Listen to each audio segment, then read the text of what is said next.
And the COVID and hopefully the waning days of COVID, we don't know. Everyone is required to wear a mask when in the hearing room, even when testifying. Just move closer to the microphone so we can hear you. We understand it gets muffled. We can have maybe 2 people at the desk at time. If there's enough space and you feel comfortable, we can have 3. If you're on a panel, you can just sit right behind them in the first row if there's an open seat. Please respect the seating signs as well. Today, for those in attendance, we have a lot fewer witnesses than yesterday. And I know the committee is thankful for that. We met for over 7 hours yesterday. We don't have nearly as many witnesses. Let me go over the list for today. We'll start with Sen Simon Air, 364, followed by Sen McCray, 438, followed by Sen Patterson, 379. Then we will go to Sen Zucker, 617. That'll be 4th. Followed by Sen Sidnor, 414. Carroll County, 436. Sen Hester, 478. Sen Pinsky, 362. Sen Lee, 462. Sen Klausmeyer, 577. Sen Beidel, 510. Sen Washington, 519. And now we can say bingo if you have all those numbers on your card. These should be listed on the website, but we just want to give you notice if you're not in the first 4 or 5, you don't want to hang in here, you want to go outside, you have time, and we can send our great security person to come out and let you know when we're getting to your bill. Committee members, anything to add? Acronyms? Saying not? Do the acronyms? No, come on. Okay. Let's start with Sen Simon Air, Senate Bill 364. If Carrie Gillespie would like to join the good senator at the front desk. First witness has up to 5 minutes. It is not a requirement. It is not a floor, it is a ceiling. And subsequent witnesses will have 2 minutes. There's a timer up here, please respect it. And if there's no opposition, please take that in consideration. Senator Simon Air, welcome. Thank you, Mr. Chairman. It's the first bill back in person. It feels good. And I will keep in the 30-minute time you told me to present this. So, last bill. No, I'm just joking because I exceeded that yesterday, so I respect that. Yeah, thank you. This is Senate Bill 364, and as I read the testimony, it was interesting to see the different perspectives that people were coming from. The bill's view was in the eye of the beholder as far as what people deemed as questionable curriculum. That is the point of this bill. It is not about one issue, subject, or topic, but a process for parents to voice their concerns and have the elected board take a public position. Senate Bill 364 is a local Anne Arundel County bill that gives parents an appeal process to challenge curriculum. This bill focuses on empowering parents through an appeal process opposed to categorizing any specific curriculum to challenge. This bill goes to the core of the question, who should be making decisions on curriculum taught to our children, and should parents have a meaningful role in that process? Anne Arundel County recently shifted to an all-elected school board for more accountability to the people. Currently, parents can appear before the board and voice their concerns, and the board can say thank you with no further action. Additionally, the COVID pandemic has been an eye-opener for many parents who didn't realize what was being taught in their child's classroom. Parents all across America are waking up to find many inappropriate and age-insensitive material being taught to their children. Many parents feel that they do not have much of a voice in the school dominated by administrators. Senate Bill 364 is here to address that and to empower parents with a strong voice in the process, at least in Anne Arundel County. There is this notion that school experts know what's best for the child, and parents should let them just do their job. I disagree and believe it should be a collaborative process. Let's be clear, these students belong to the parents, not to the school system or government. Many parents are concerned about curriculum in many areas from all spectrums of people, as I mentioned in the beginning. This appeal process will serve all parents, not just from one philosophical, religious, political, or any other viewpoint. What this bill does is creates an appeal process to challenge curriculum and have the elected school board take a public position on the matter. This bill does not promote any specific curriculum, but provides a process for the board to publicly say if the curriculum should remain, change, or be removed. So to the bill, in closing, it creates a petition process to appeal the school curriculum. The petition it must be signed by parents or guardians of students in the school system, and it sets a threshold that strikes a balance between too easily and too hard to submit a petition, and it strikes a balance between parental involvement and not overburdening the school system. Upon completion of the petition, the school shall schedule a public hearing for the public input on the matter. The superintendent or an appropriate administrator has the opportunity to explain their selection, and within 2 weeks after the hearing, the board shall take a public vote to continue using it, modify it, or remove the curriculum. We will discuss this in our delegation and send a letter of our recommendation, and I thank you for your time. Thank you, Senator. Ms. Gillespie, please. Good afternoon, Senators. My name is Carrie Gillespie. I am an Anne Arundel County resident and a proud mama bear of 4 children. I would like to start by thanking Senator Simon Air for sponsoring this bill and for the committee for your time this afternoon. According to Mahatma Gandhi, every home is a university and the parents are the teachers. This bill is necessary because schools are not the only place our children learn. As a daughter of a former teacher, I know how unquestionably valuable educators and schools are to our children. However, parents are their children's first, foremost, and forever teachers. To most parents, the education our children receive in public schools should primarily encompass the 3 R's: reading, writing, and arithmetic. Before COVID lockdowns and school closures, even the most involved guardians like myself, whose faces were known in school buildings, trusted that this was the primary education our children were receiving in schools. However, the more our homes became our children's classrooms the past 2 years, the more we came to know the truth about what was actually in our children's curriculum. As parents became backup educators, many of us were horrified to find what our children were actually learning in school. What our schools are either choosing or being forced to teach in the curriculum is many times actually the responsibility of the home. Of course, children need to have basic manners and respect for all reinforced within the school walls. But the role of parents in many aspects of our children's educational curriculum has been fundamentally cut off in many ways. Morals, ethics, and values must be lived, cultivated, and reinforced daily in the home, and our personal family choices, based on many factors, including religious, spiritual, and political beliefs. These are not issues to be solely taught in schools.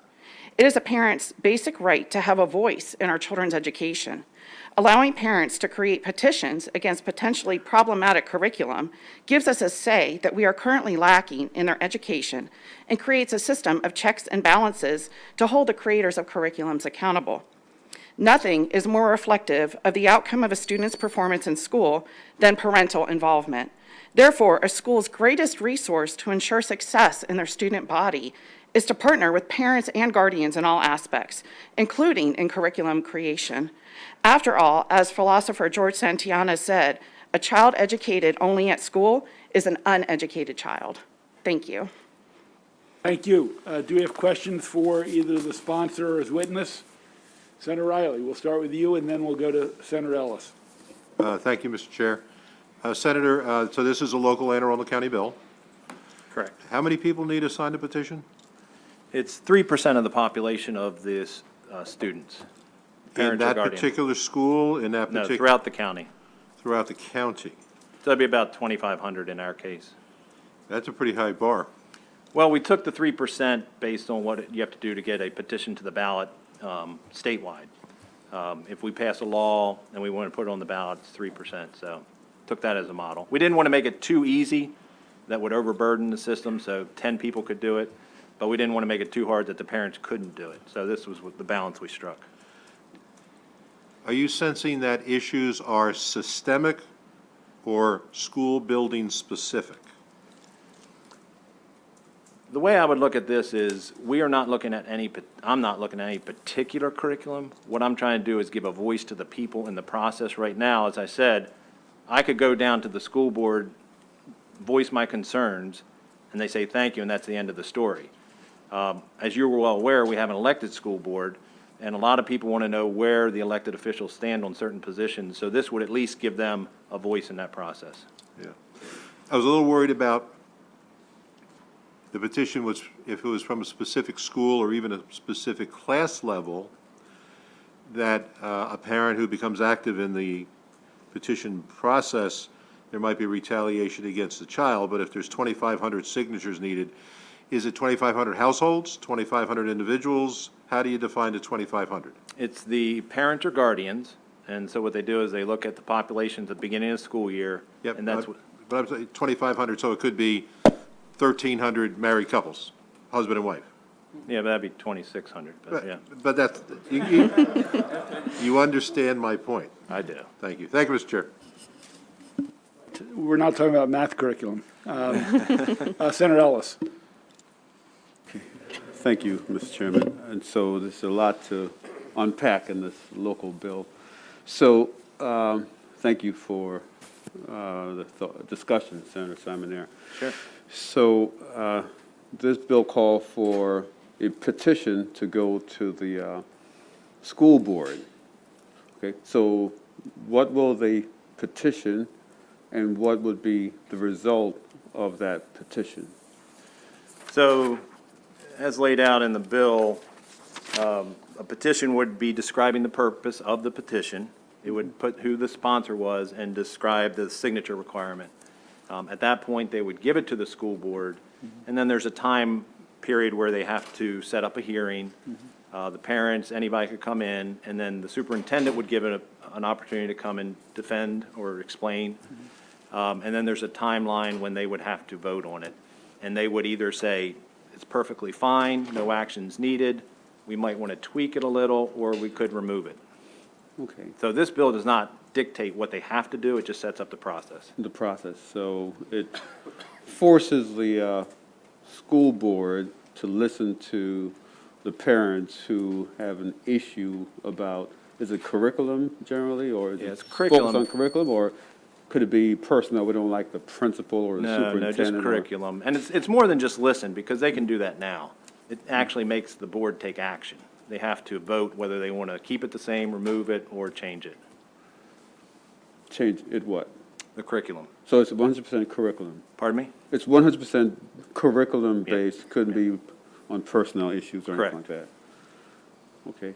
And so, to the witness, I have a question. So, you know, I'm a parent also, and my wife and I were very involved with our children's education, and so I thank you for your involvement, you know. And so what do you see coming from this petition process that does not happen now? So I have been very involved in attending our Board of Education meetings, testifying before the board. The problem is, what we often find as parents, especially the ones who are trying to have a voice in our school system, we honestly, a lot of times, feel like not all the board is listening. You know, I'm not sure how familiar you are with the process in Anne Arundel County Schools, but they only allow parents to speak on certain subjects that they designate, which are in their agenda. They only provide us 2 minutes to speak. And sometimes, you know, we feel like we either get, if we email, we get canned responses. If we speak at the Board of Ed meetings, you know, we have sometimes where people are dozing off, people don't seem to be paying attention, and they are long meetings, and I can understand that. But as you know, as a parent, when you have only 2 minutes that you're trying to, you know, cram your precious message into regarding your concerns about your child, when you are just speaking to a person who cannot respond to you, because that's against the way that they function, and then you get nothing out of that, it feels like you are talking, you might as well talk to a wall. So this will give us a voice to be able to, you know, at least know that we have a process that we can go through that we currently do not have Okay. to get a response. Let's be succinct in our questions and our answers. We have a lot of bills still. Okay, And so one last question. So you believe that just the regular election process is not good enough to get people in there that will listen to community members and parents? You need this process also to force a change. Yes, sir. Because of the time span between the elections, we have until 2024 currently for our Board of Ed members that are on there before they'll run for reelection again. It's just such a long time frame. And as you know, with children, so much changes and so much has changed in the last 2 years within our education system. Thank you. Senator Carosa. Oh, yeah, Senator Carosa. Thank you, Mr. Chair. I'll be brief. My question, Ms. Gillespie, is more to when you started to either ask questions about the curriculum, and I think you're right, what COVID-19 did is more parents did become involved, and then if they had questions, and my approach always would be, instead of being defensive, pull in the parents so it's a more positive interaction. But when you started to have some questions about the curriculum, what was the process where you could ask questions or seek more information about the curriculum? So I know this bill is on the kind of the petition process, but I was interested on the front end on how you were able to have some legitimate questions and what was shared with you and what was easily accessible to you. Yes, ma'am. So currently, there is no process. You know, as parents, especially ones who are active in our school system, normally your first route is to go to the teacher, but unfortunately, a lot of times, this curriculum is dictated either from the county or the state level. So, you know, even if you go to the teacher, there's really nothing they can do about changing the curriculum. Then you could go to the principal, but then he would also say, you know, there's nothing I can do about changing it. You can reach out to the Board of Ed if you do, or the superintendent's office if you do. Again, a lot of times we get no responses, we get canned responses. This is the curriculum and we can't change it. It is primarily the message that we get. Thank you. Yes, ma'am. Vice Chair, followed by Senator Washington. Thank you very much, Mr. Chairman. A few quick questions for the sponsor of the bill. Senator Simon Air, first, has the delegation signed off on this bill?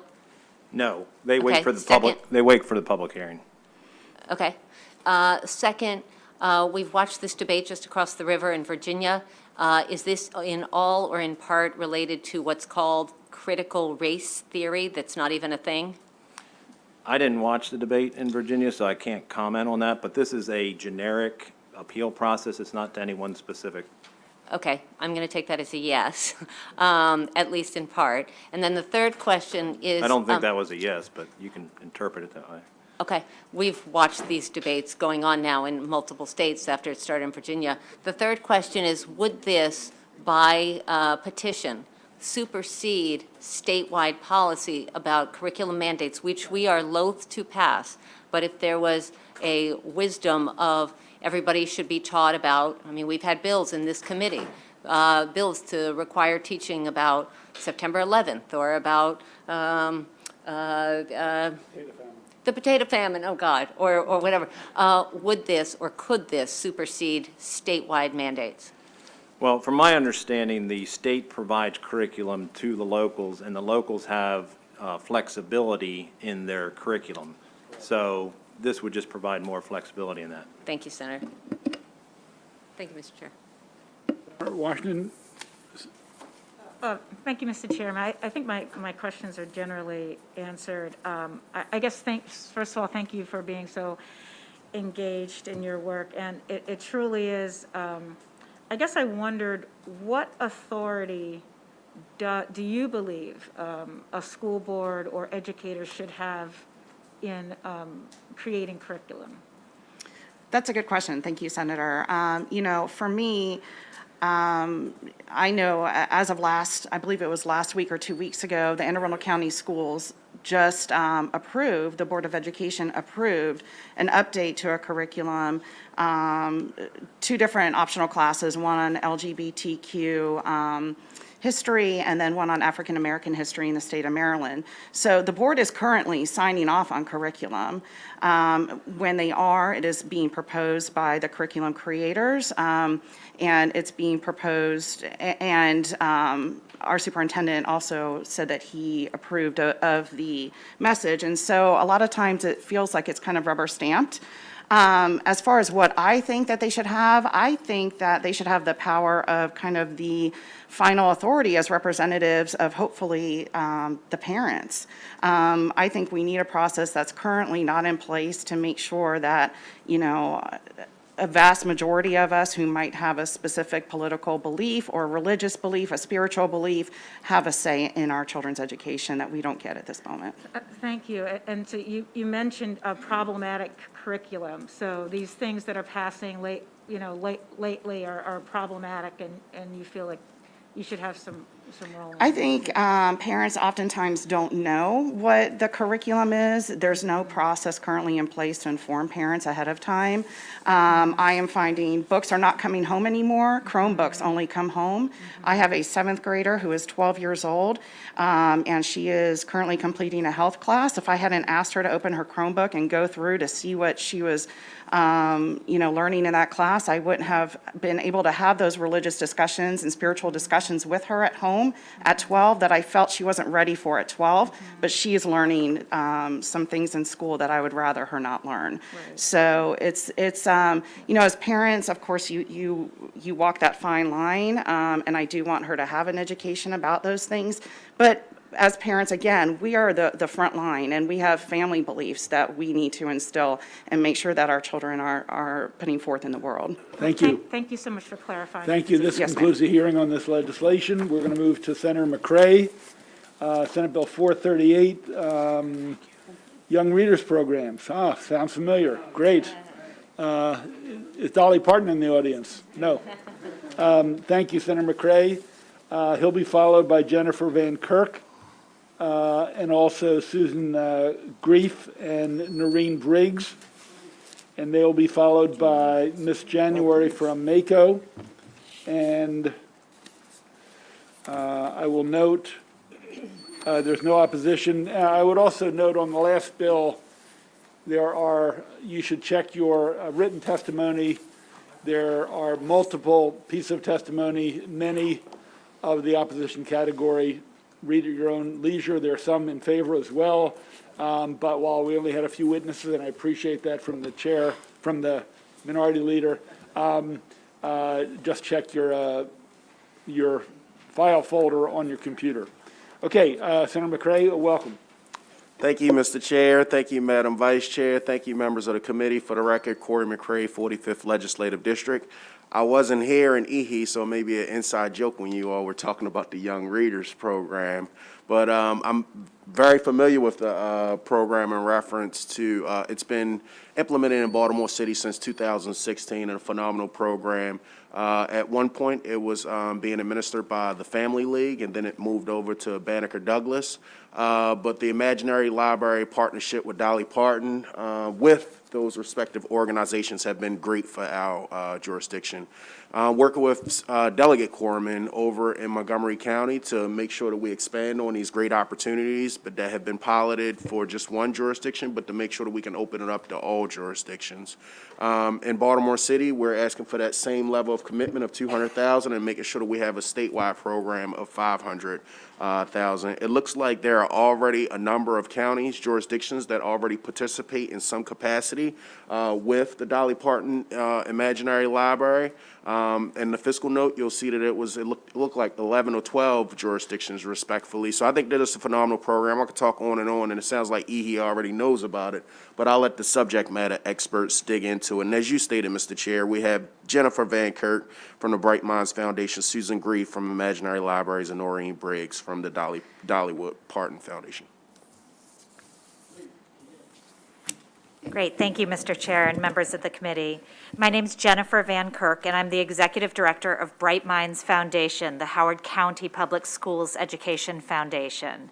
I'm here today to express our strong support for Senate Bill 438, the Young Readers Program Expansion Act, that would expand programs to provide books to young children in partnership with Dolly Parton's Imagination Library.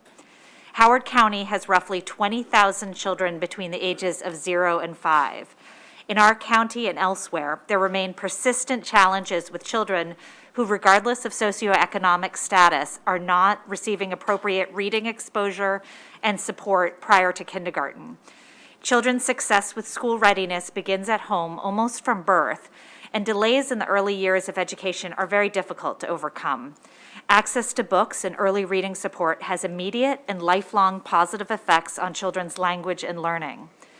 As Howard County's affiliate for Imagination Library since 2019, Bright Minds has served almost 1,500 children and distributed over 24,000 books, with a particular focus on engaging higher need and low-income children in our community. This program aligns closely with state and county goals for early childhood support and has far-reaching benefits for participating children, their families, and our county and state. If implemented widely, young reader programs can reduce spending on academic intervention and remediation. It creates economic advantages with improved skills for future employment and decreases the number of students who may drop out of school. Students' civility and self-discipline also improve. Our program is supported by a diverse set of donors and is enthusiastically supported by participating families. However, many more children could benefit from the program, and we would love to offer the program to a larger segment of children in our county. We sincerely hope the committee members will support this bill. Thank you for your time. I'm going to give you a mic. Thank you, Mr. Chair, Madam Vice Chairman, and members of the committee for this chance to speak in favor of the Bill 483. My name is Susan Grif. I am with the Montgomery County Imagination Library of Montgomery County affiliate. Our affiliate is 7 years old. We've served over 2,200 children and distributed over 40,000 books in 7 county zip codes. Several years ago, a mother sent a note to us. She said she didn't have much to give, but she wanted to contribute, and $2 was included. Her sentiments have stuck with us because there must be so many more stories like her, households with few or no books. The situation has only been exacerbated by the pandemic. Many children 5 and younger have no access to vaccines and limited access to libraries and other places with books. Even in the best of times, many parents lack the transportation, the money, or the time to provide book access. We know that this leads to deficits in social, emotional, and academic development, as well as kindergarten readiness. And these challenges are not going away. Dolly Parton's Imagination Library books have arrived without interruption, 1 book every month that is age appropriate and is mailed directly to the child's home in their name. And the cost is just $2.10 a book. In Montgomery County, we've enrolled about 2% of eligible children, but we want to include so many more, and we need your help through these additional funds and a matching grant program. I'll bet you can vividly remember your favorite children's book and the time that you spent reading with your family. This is the power of books. And, as Dolly Parton tells us, dream more, learn more, care more, and be more. Thank you. Please. Hello, I'm Nora Briggs. I'm the Executive Director of the Dollywood Foundation, which is Dolly Parton's nonprofit. So Dolly sends her greetings, and she thanks you for considering expansion of her Imagination Library program across Maryland. We agree that there's nothing more basic, more essential, more foundational to a child's success in life than their ability to read. And we know that the science is very clear, the research is very clear, that we have to have children get access and exposure to books before they go to kindergarten. If we wait to kindergarten to expose them to books and learning, it's too late. And reading early typically happens at the home. Reading at home requires books, and there are families who don't have access to books or cannot provide books. And this is where we help. So Dolly Parton's Imagination Library is a contactless home book gifting program for children 0 to 5. We mail them every month to the child with their name on it at no cost to the family. Children can register as early as birth, And they can stay in and they receive a book every month until their 5th birthday. So they can have up to 60 books. They're high quality, age appropriate books that are specially selected. And we know that books in the home lead to increased kindergarten readiness, changes in the home literacy environment, with families gathering around books, telling stories, connecting, and all family members engaged in reading. And we also see significant achievement outcomes in reading, math, science, in 3rd grade and beyond.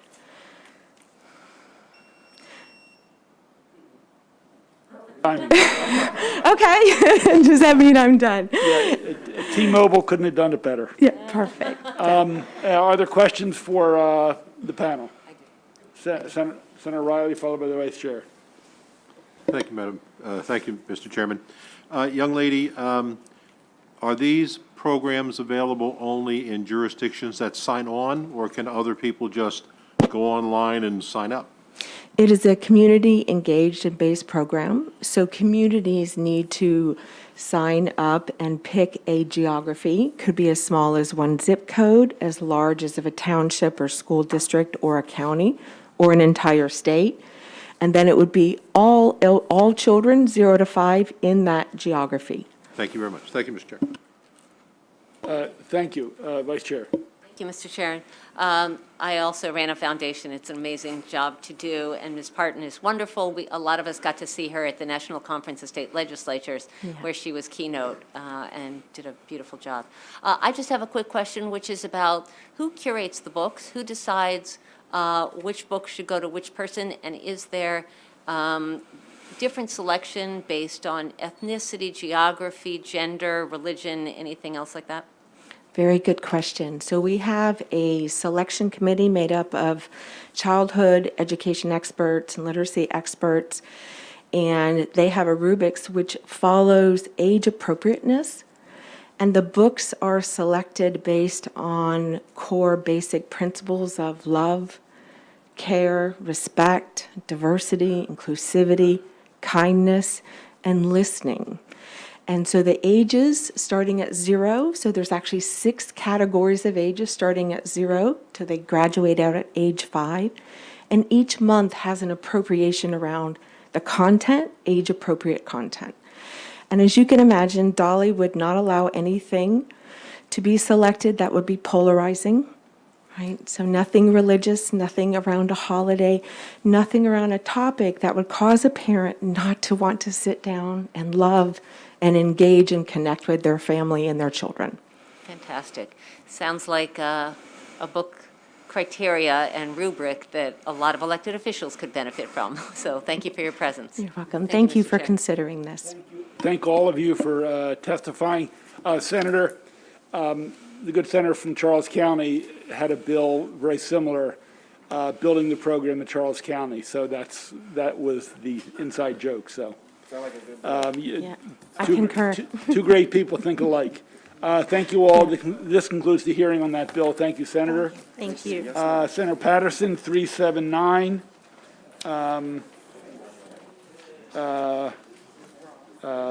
The senator is the only witness on that bill. Senator Zucker, is he nearby? Can we call him?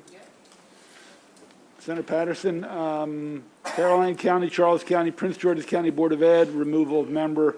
Welcome to the table. Are we going to take these things off when you speak? Thank you, Mr. Chair and Madam Vice Chair and colleagues. This great committee. This is a very simple, straightforward bill. You might want to classify it as a technical corrective type bill. But earlier this year, we meaning Prince George's County, were in discussion about who has the final authority to make disciplinary decisions. And we found out that most of the state left their decision up to this state board. But for some reason, there were 3 counties that was not a part of that process. Prince George's County, Charles County, in Caroline County.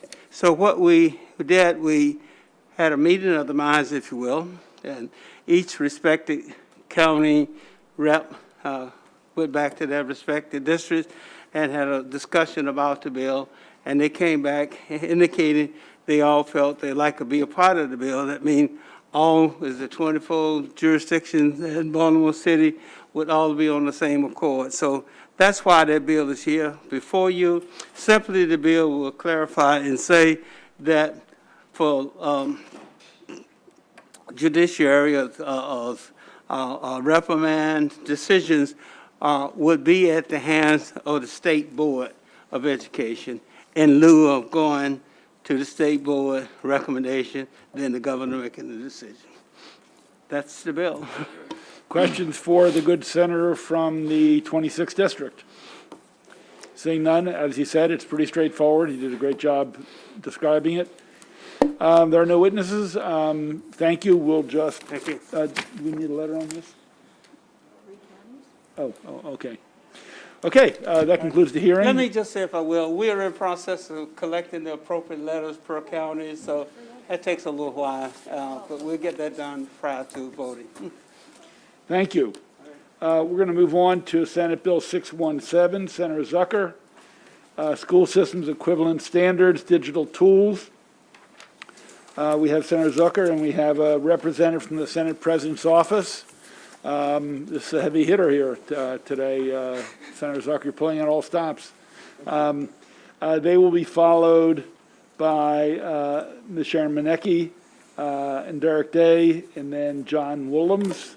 And as I look at the witness sheet, there's no oral testimony in opposition. Senator Zucker, welcome. Well, thank you very much, Mr. 2 bills in 2 days, huh? Mr. Chairman. I'm maybe going to make a habit of it. We'll see. No, but Mr. Chairman, Mr. Chairman, Madam Vice Chair, distinguished members of Education, Health, and Environmental Affairs, for the record, Senator Craig Zucker. I just wanted to follow up on the comment that the chair made that we have a lot of heavy hitters here today. Ross Seidman and I would agree. We have some great advocates from the National Federation of the Blind and the disability community who have really understood the importance of this legislation. And Mr. Chairman, I can't thank the Senate President enough, and especially I say that you don't have to be in elected office to be a public servant, and Ross Seidman is an example of that. And I really appreciate Ross Seidman's hard work on this legislation, and I appreciate Senator Lamb and the other co-sponsors of this legislation. Look, this legislation is really about one thing. It's about ensuring equivalent access to educational resources procured by local boards of education when it comes to making sure that our children, regardless of their difference or their disability, has access to education resources.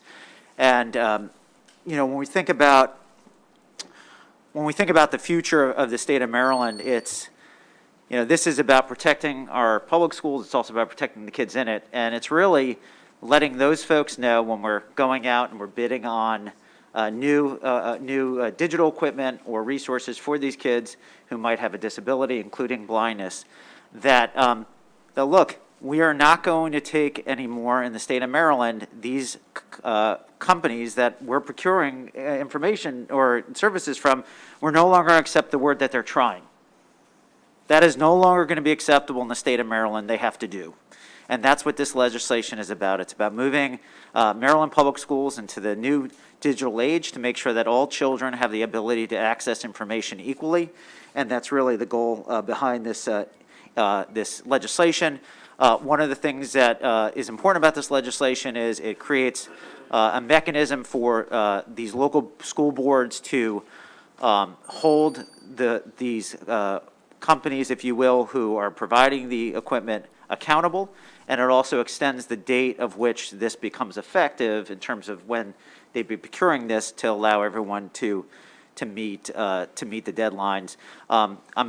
We have a lot of people in the room that are working to make this the most perfect product. So we're expecting some amendments, some clarifying, but all in all, I understand that this is important for us to move the state of Maryland forward. And in the state of Maryland, everyone should have equal access to a fair education. And with that, I'll turn it over to one of my teammates and good friends, one of the Senate President's top staffers, Ross Seidman.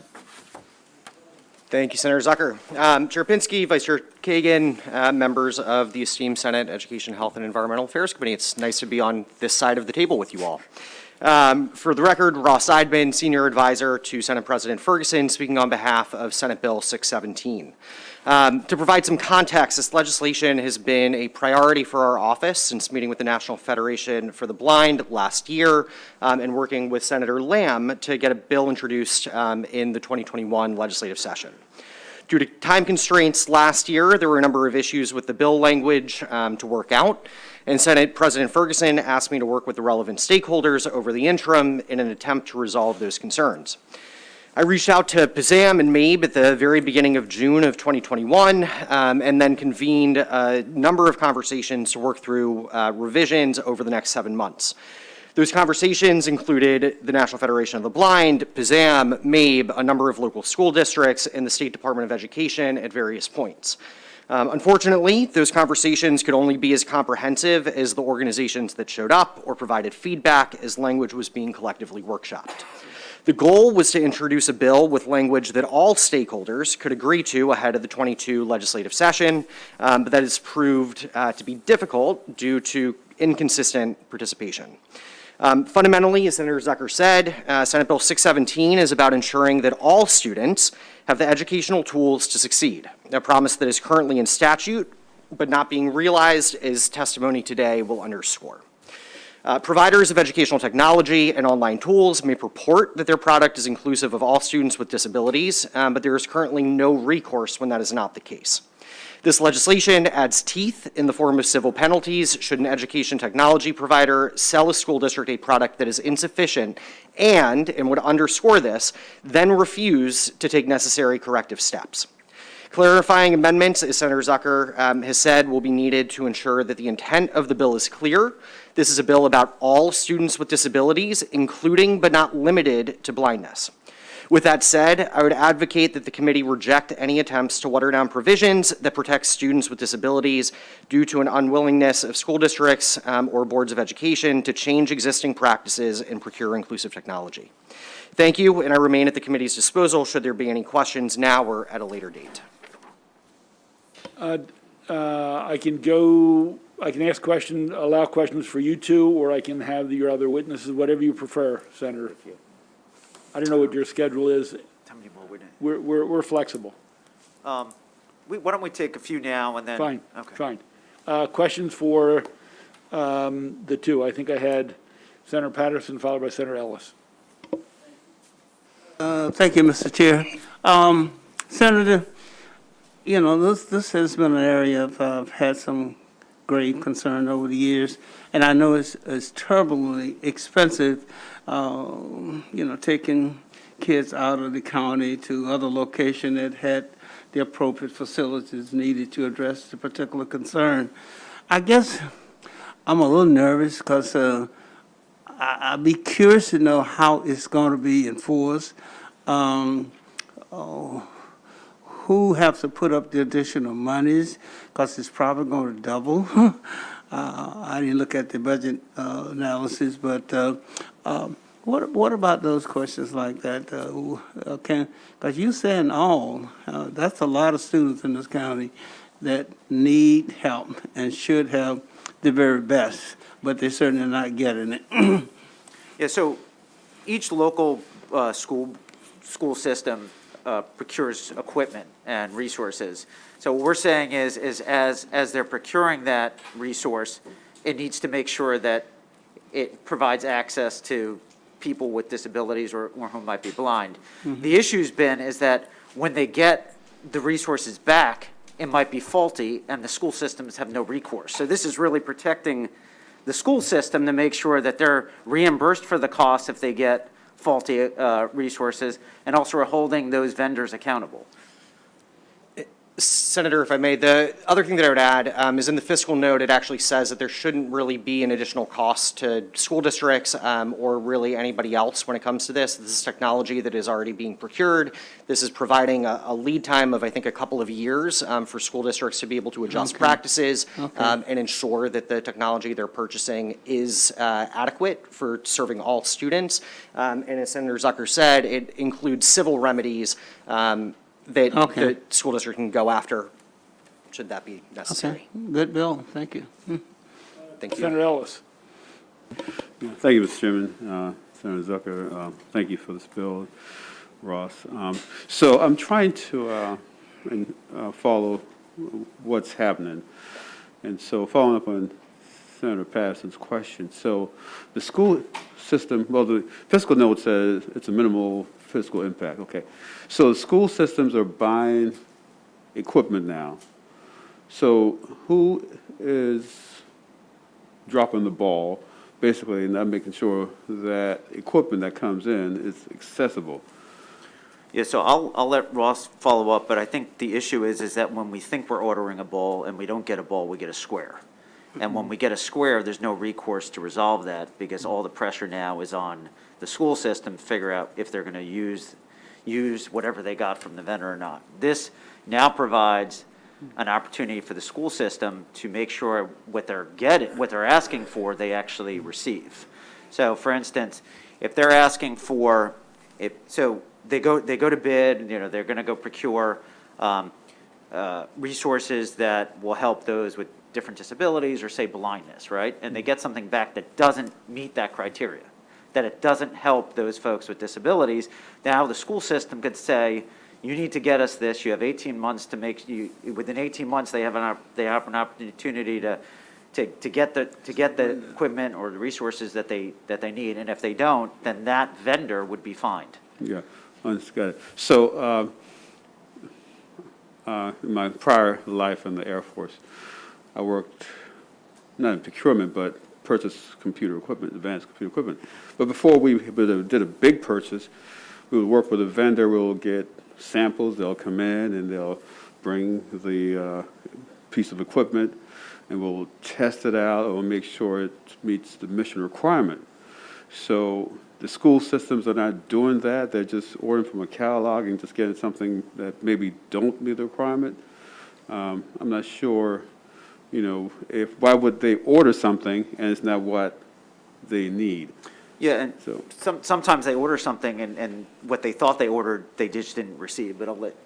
Yeah, I think Senator Zucker said it exactly right, and I think that part of the issue that this bill addresses is who has the expertise when procuring this technology to know whether it is going to meet the needs of all of the students with various disabilities. There's a section of current code that the Secretary of Commerce is involved in this process, and the Department of Disabilities, the Department of Information Technology, folks that actually have the expertise are not currently a part of this process, and so I don't think that it is an intentional thing on behalf of the school districts. This is about providing them the correct resources to make informed decisions, and then recourse if, again, they're sold a false bag of goods. Okay, got it. Thanks.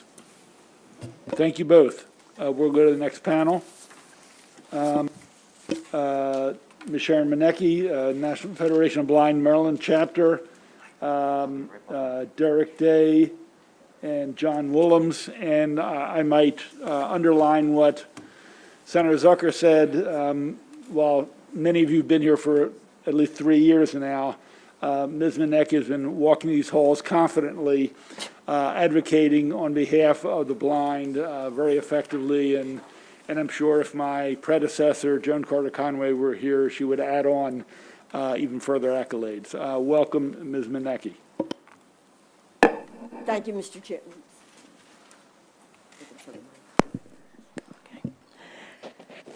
Thank you, Mr. Chairman, members of the committee, and thank you to Senator Zucker and to Ross for their excellent testimony. Education is not what it was when you went to school or when I went to school. Now you've got to use the computer. You've got to do lots of your work online and lots of your work by using all these digital tools, as it should be, since we're in the 21st century. And in our testimony, there's a link, and you can go to YouTube and you can watch the video that shows you what happens when things are not accessible, and it also shows you a program that is accessible because it can be done. Vendors know how to do it. They've been doing it, they have known since the World Wide Web established guidelines, WCAG they're called. They did that starting in 1995, so this isn't new. Also, the law says that things are supposed to be accessible, but there's no way of saying how to enforce it, and that's what this bill does. So what the objectives of the bill are is to provide consequences, to provide transparency, and to provide accountability. So the bill talks about what the local school systems should do. It talks about what the Maryland State Department of Education should do, and what the vendors should do. And the process right in the beginning, the school systems have to put it in the contract. How are you going to meet the accessibility requirements? Thank you, Ms. Manecki. Mr. Day. Hello.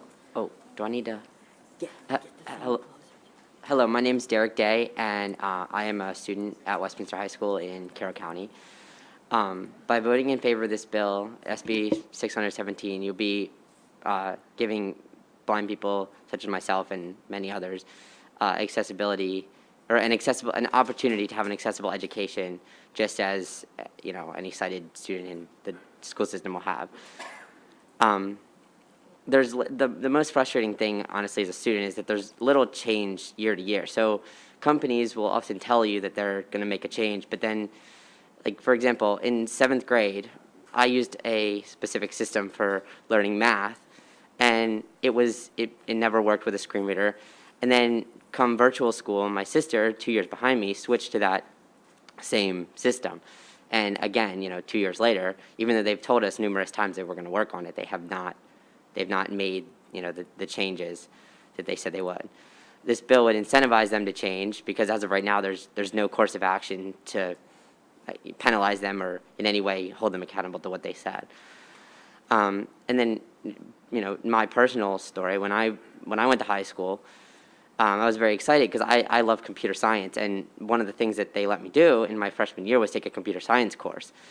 And, so of course I signed up for it, and as soon as I started the class, I realized, when the teacher was going through all the materials and tools we'd use, that there was no way I was going to be able to do it with accessibility, because it wouldn't, there would be no way for me to adapt the amount of stuff I need to do the class. And then come to find out now, that class could possibly deny me the ability to go and get my completer credit that I would, otherwise get if I went through the course, because I didn't technically take the class since I had to drop it. So, there is definitely ramifications to not having access to the materials.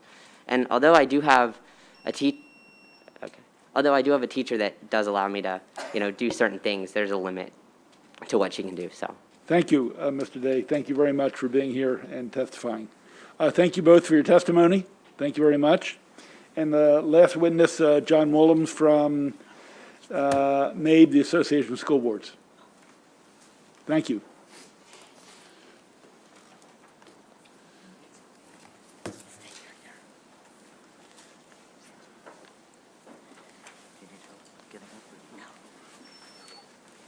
Mr. Willems. Mr. Chairman, members of the committee, John Willems, representing the Maryland Association of Boards of Education, here today to testify in strong support of Senate Bill 617. You have 3 pages of written testimony identifying amendments throughout the bill. Want to reflect all of the things that Mr. Seidman and Senator Zucker said in support of the legislation. The bill calls for an evaluation of technology-based instructional products beginning October 1, 2024, that we purchase only the available product that best meets the equivalent access standards and greatest functionality for equivalent access for students with disabilities. That's the core of the bill. That's what it's about, and we fully support that. There are a number of myriad definitional issues and concerns that we have with the bill. I tried to be as clear as possible in the testimony about how to rectify that. I know there has been some reference made to school systems being able to essentially hold vendors' feet to the fire. There's actually a flaw in the bill relative to requiring that contracts include an indemnification clause that would only apply to the State Board of Education and not to local boards. And so that we definitely feel needs to be fixed so that that indemnification can be triggered to benefit the local board that has essentially been mistreated through the procurement process. There are a number of other provisions of the bill that make absolute sense, but there is this tension between functional equivalency and kind of best effort to provide as much accessibility to the student with disabilities as possible, and some reference in the bill to fully or equally accessible, which is not a standard mirrored in federal statute, I think for kind of obvious, maybe unattainable but aspirational reasons that sound great. But we want to make this work. We want to be at the table to do so, and again, urge a favorable with the amendments and considerations raised in Mabe's testimony. Thank you. Okay, and as was said, conversations are going on between the sponsor, NFIB, school boards to work out final things, and I assume you'll come back to us when you have all those wrinkles straightened out. Senator Carosa, Senator Carosa. Thank you, Mr. Chair. Thank you for the bill, and thank you for the testimony. And I'm kind of going right in on a specific, Dr. John Andes, who's is the director of the Eastern Shore of Maryland Education Consortium, could not be here today in person. But when I saw your testimony about the indemnification and not including the local boards, then I looked at MACO's testimony about what they were looking for as far as reasonable and flexible standards set by the ADA. I'm just trying to mirror that what you all have done at this level, that it looks like we have some local concerns with both MACO and your testimony, and that's all matching up. And so I just wanted to raise that because I pulled the two locals and I'm not sure they match. So Senator Carosa, to just take a minute, but there is legislation that has been on the books since 2002 that was actually Senator Conway's legislation with 20 or more other senators, none of whom are still here in the Senate, all requiring that school system essentially purchase 508 compliant, accessible educational technology beginning in 2002. That was then shunted off to MSDE to enforce and oversee in a very narrow special education context. So we've been that's been the way it's been administered, and last session was the first time legislation was introduced, and in no small part because of COVID and the universal use of online learning, to say, what about all this technology and accessibility to all of it, essentially for all kids? And so we're taking a very comprehensive, fresh look at this. We want to get it right, and so that's why you're getting kind of different perspectives on how challenging it's going to be to really take this to the next level, which is a much broader new plateau of accessibility for all technology. I mean, this applies, I know there's been reference to equipment, this applies to teacher-developed instructional materials. So this is your big platform, your Google, Microsoft platform, to the teacher-developed PowerPoint presentation, conceivably. So this is everything. So that's why it's so big and so complicated, and you're getting. So just bottom line, so the local concerns that you raised in yours and that MACO's raising, the bill sponsors, you're all working through those details to get to yes. Okay. As much as they can, Senator. No one guarantees that everyone's needs and interests will get resolved 100%. I mean, that's true with any bill. But they are aware of them, and they are being taken into consideration. Absolutely. Senator Hester, I saw your light on before. I don't know if Senator Hester, then Senator Ellis. Thank you. I'd like to thank the bill sponsor for bringing forward this really important bill. And I did have a chance to watch the video to see the difference between something that was accessible and non-accessible. I was trying to understand how this would work in practice. And so now I'm understanding that it would apply to like hardware and software, like so the learning management system, curriculum, it applies to everything. Okay. And then when a school system goes to buy this and ask the vendor for the accessible equivalent, do they then wind up buying the accessible equivalent for everybody? Or do they buy, or is there like a software package that's like the normal software package and then one that's specific for somebody who, for example, is blind? Can I answer that, or? Sure. Oh, okay.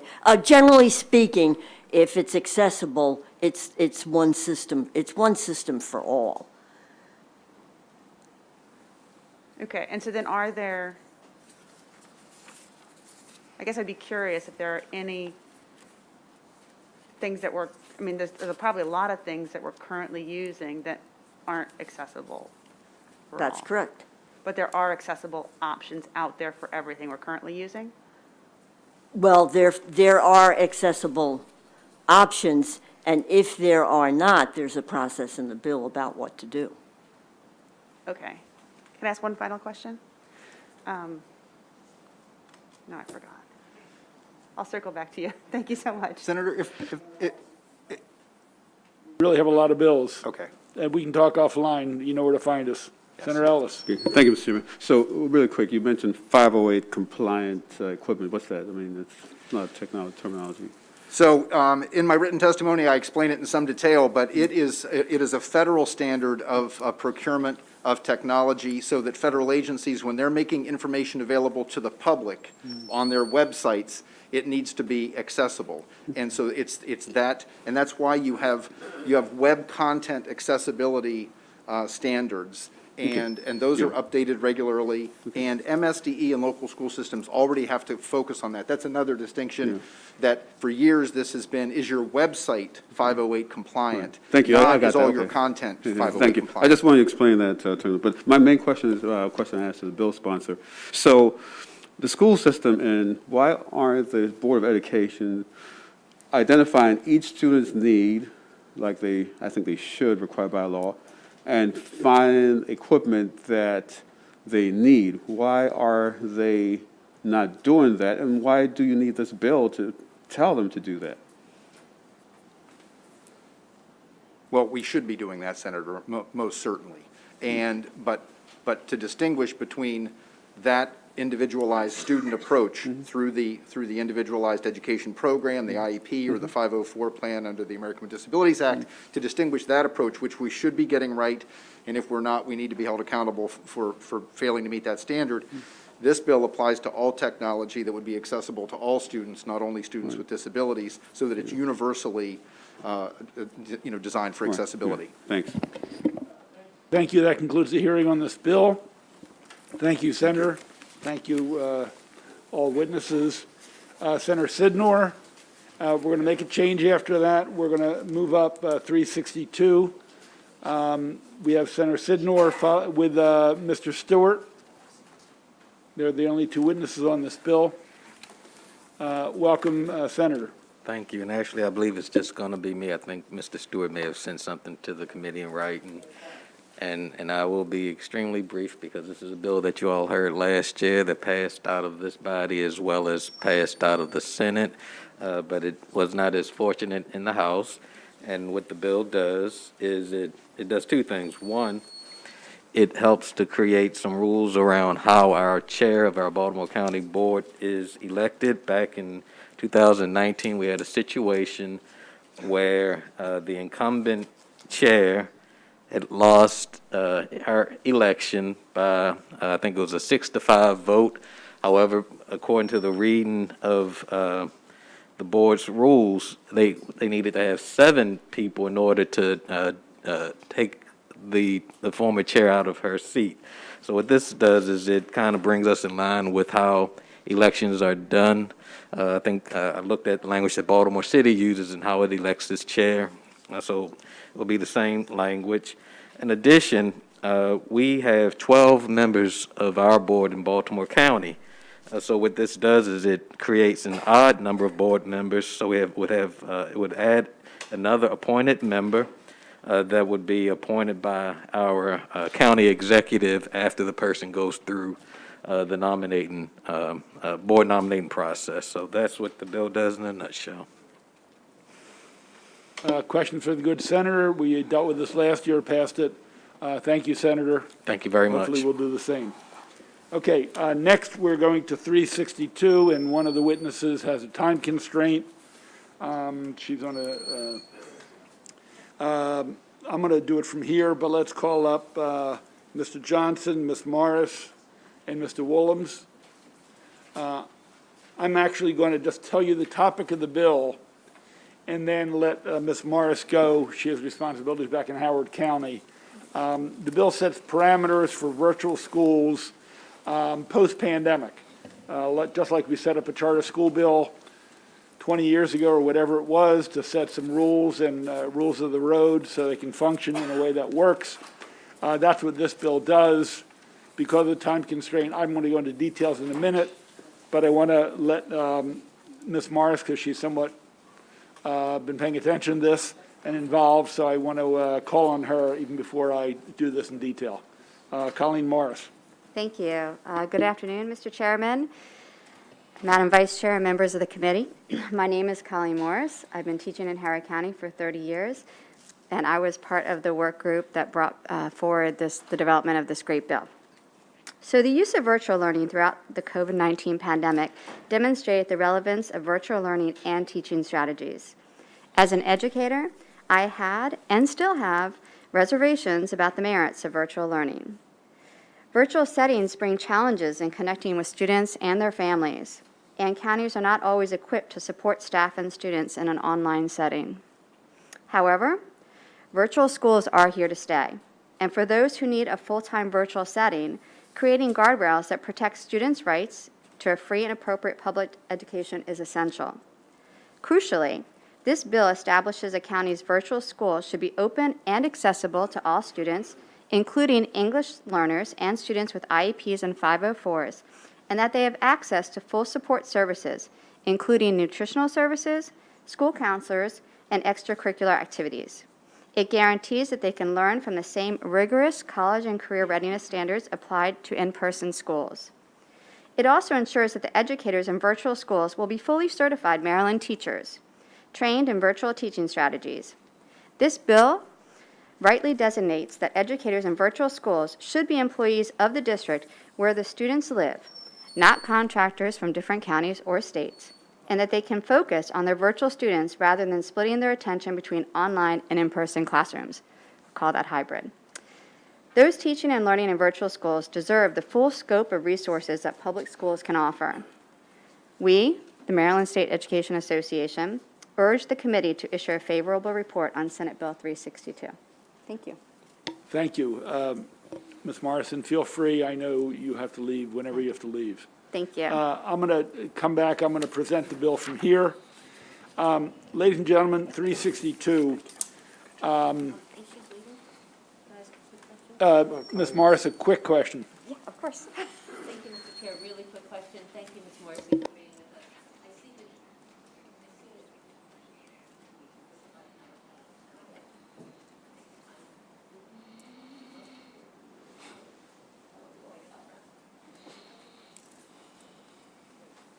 There you go. Perfect. All right, now you can hear me and folks at home can hear me.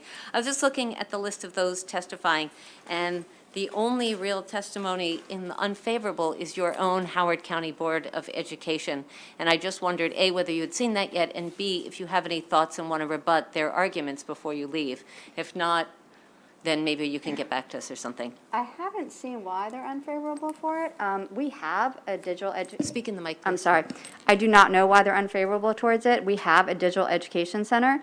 It's up and running. It has been since the beginning of the school year. I have been very involved with it. My guess, without seeing why they're upset about it, it might have to do with one of the guardrails.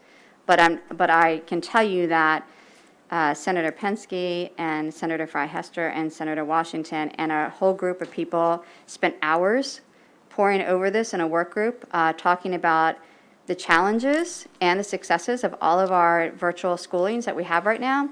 And this bill and the guardrails that you installed in it actually addressed every single one of the topics that came up and we were wondering about and had concerns about. So, Okay, thank you. It's 2 pages, and they have 7 bullets and 7 areas of contention, so the chair will certainly address those then. Thank you for being with us. thank you. Thank you, Ms. Morris. So it was referred to, I pulled some people together this summer, including 2 members of the committee, Senator Washington, Senator Hester.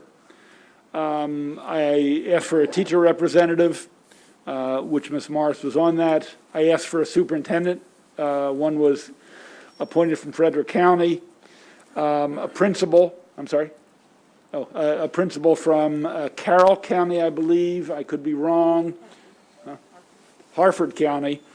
And we invited Mabe to sit in, and Pazam and a number of others to talk about post-pandemic, what should virtual schools look like, given that we've learned some lessons over the last 2 years. So again, it's important to understand it's post-pandemic, when we go back to whatever normalcy is, and what should the rules of the road be. I think we've all learned that parents, students, and teachers overwhelmingly want to be in person. And as a former educator, I think interacting with that child in a bricks and mortar setting is much preferable to one-dimensional education. And I also think the socialization of interacting with other young children from different classes, races, genders, whatever, neighborhoods, is part of the growthful experience. And there are some who would like to see virtual schools grow like mushrooms, which personally I have a concern with because it takes them away from a setting in person with other students and with the teacher. So that's what brought us to this bill. I tried to take as many recommendations and advice from that work group. So let me just highlight what I think are the main components. And I will say this, it's also a work in progress. And some of the language and definitions need to be clarified. And I'm totally open to that, but I think we need something for the next 2, 5, 10 years after we are in a situation where virtually most children are back in, but some are going to say, I want a virtual school. So among the items, currently a teacher has to have a state certificate, but I believe they should be an employee of the county, of that county that is, has scheduled and has the virtual school. I think they should be part of the collective bargaining agreement.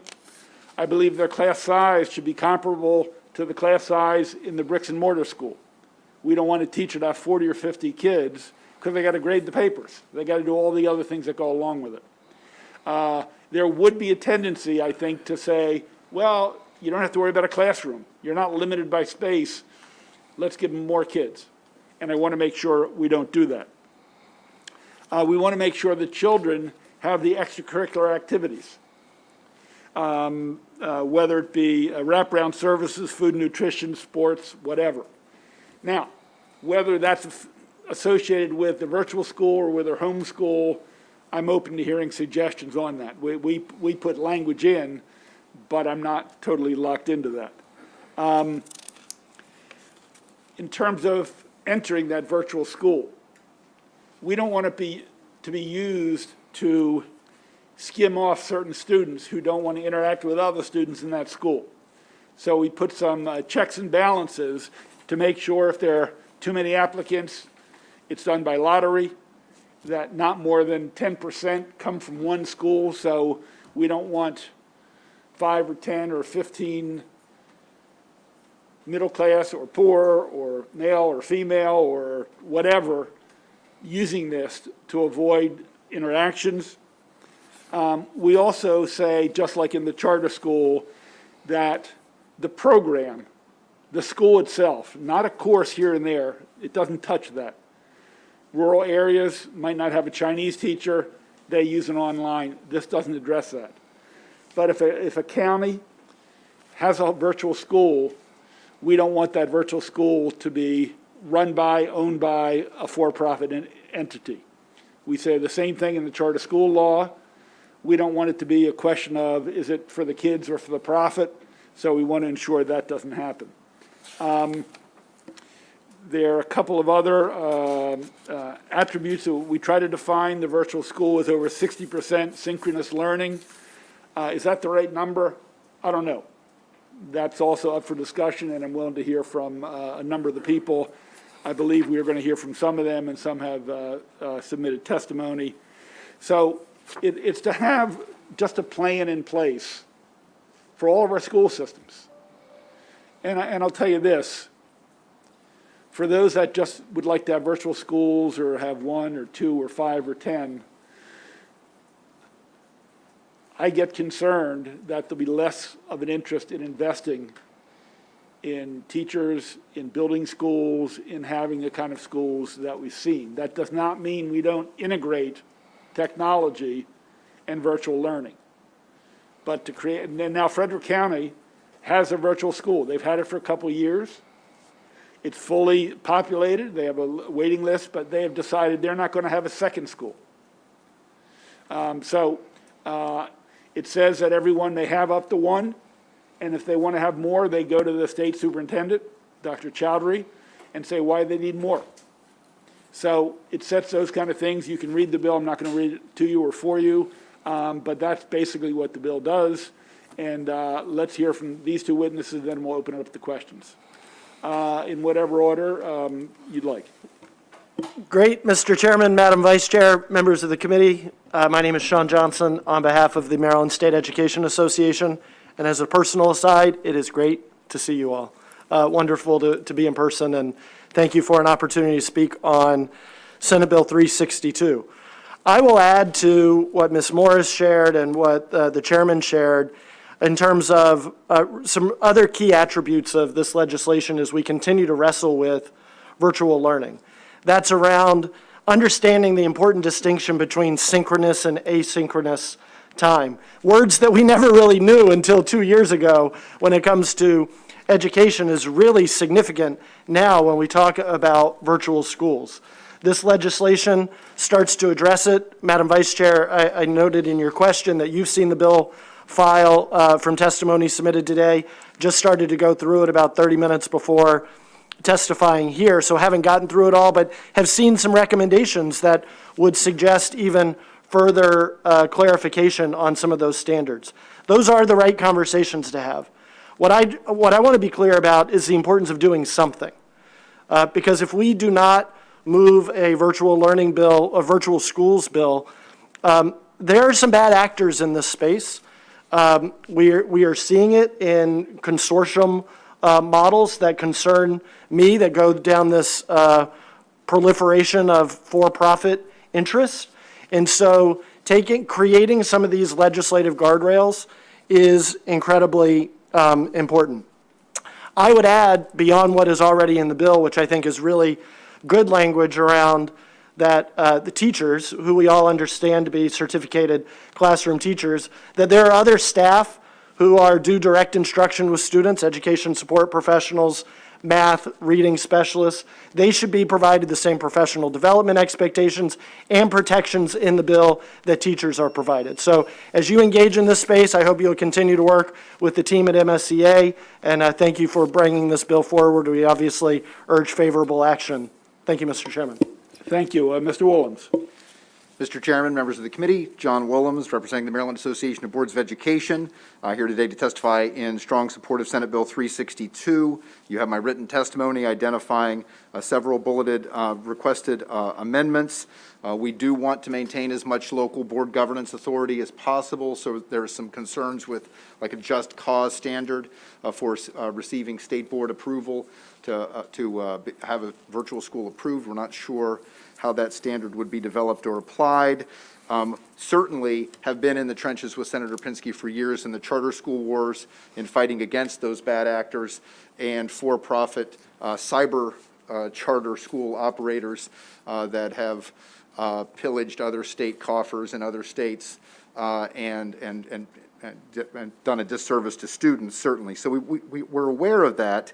The bill is maybe overly broad in terms of its description of services that to be provided by for-profit entities, so we have a suggestion there. We are nervous about kind of quantifiable, strict percentages and numbers, you know, and so when you say 10%, well, what is 11%? Where is the harm in that additional percent of students from one school enrolling in a virtual school, for instance, and the 60% of the curricular components being online? Again, a hard and fast number like that in statute or percentage, we want to take a close look at any unintended consequences. Removing students for academic failure, there obviously may be other reasons why the school system wants to reassign a student from a virtual school back to an in-person school other than academic failure. And there are some other provisions, but most importantly, in 18 seconds, I think a hold harmless provision to let school systems continue to do what they're doing until we are kind of through to daylight through this COVID experience. And so we request an amendment in that regard as well. Thank you very much. Okay, before I entertain questions, and you may have looked through your file, your electronic file, the state superintendent has submitted testimony in support with some amendments, and I think they're very valid. His deputy, Ms. Americana, also participated, and I forgot to mention that. And there's also favorable with amendments from the state superintendents, or the Association of Local Superintendents, PZAM. They also supported with amendments, and I think we'll have to go through all of these and figure out which ones work. So thank you. Senator Carosa. Thank you, Mr. Chair, and thank you for referencing the amendments. This is the first I'm learning about a work group on virtual school, so I certainly would have volunteered to participate. And it doesn't look like there was anyone from the Eastern Shore of Maryland Educational Consortium. And I did want to reference their testimony, which, again, Dr. Andes could not come in person, but I wanted to reference it because the Eastern Shore of Maryland Consortium consists of 9 counties: Cecil, Caroline, Dorchester, Kent, Queen Anne, Somerset, Talbot, Wycomico, and Worcester.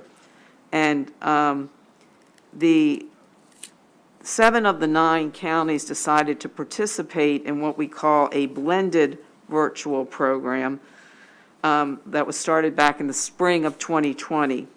And this is, the reason they took this approach was because they thought this would be the best way for a multi-district model to meet the needs in rural areas.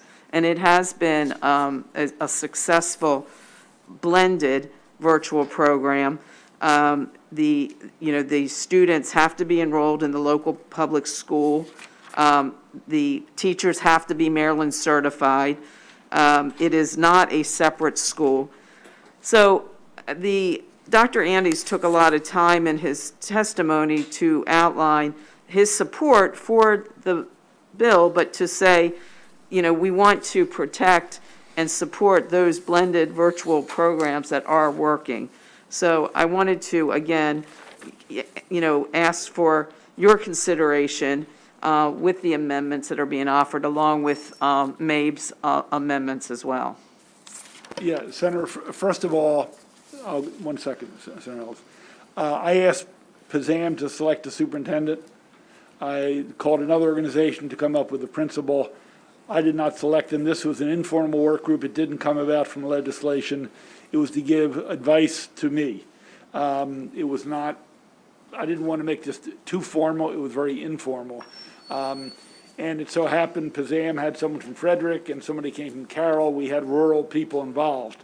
I've also spoken with the director of PZAM and told her that I would welcome a call from Dr. Andy. Thank you. And that happened last week. So I am ready and willing and more than happy to talk to him.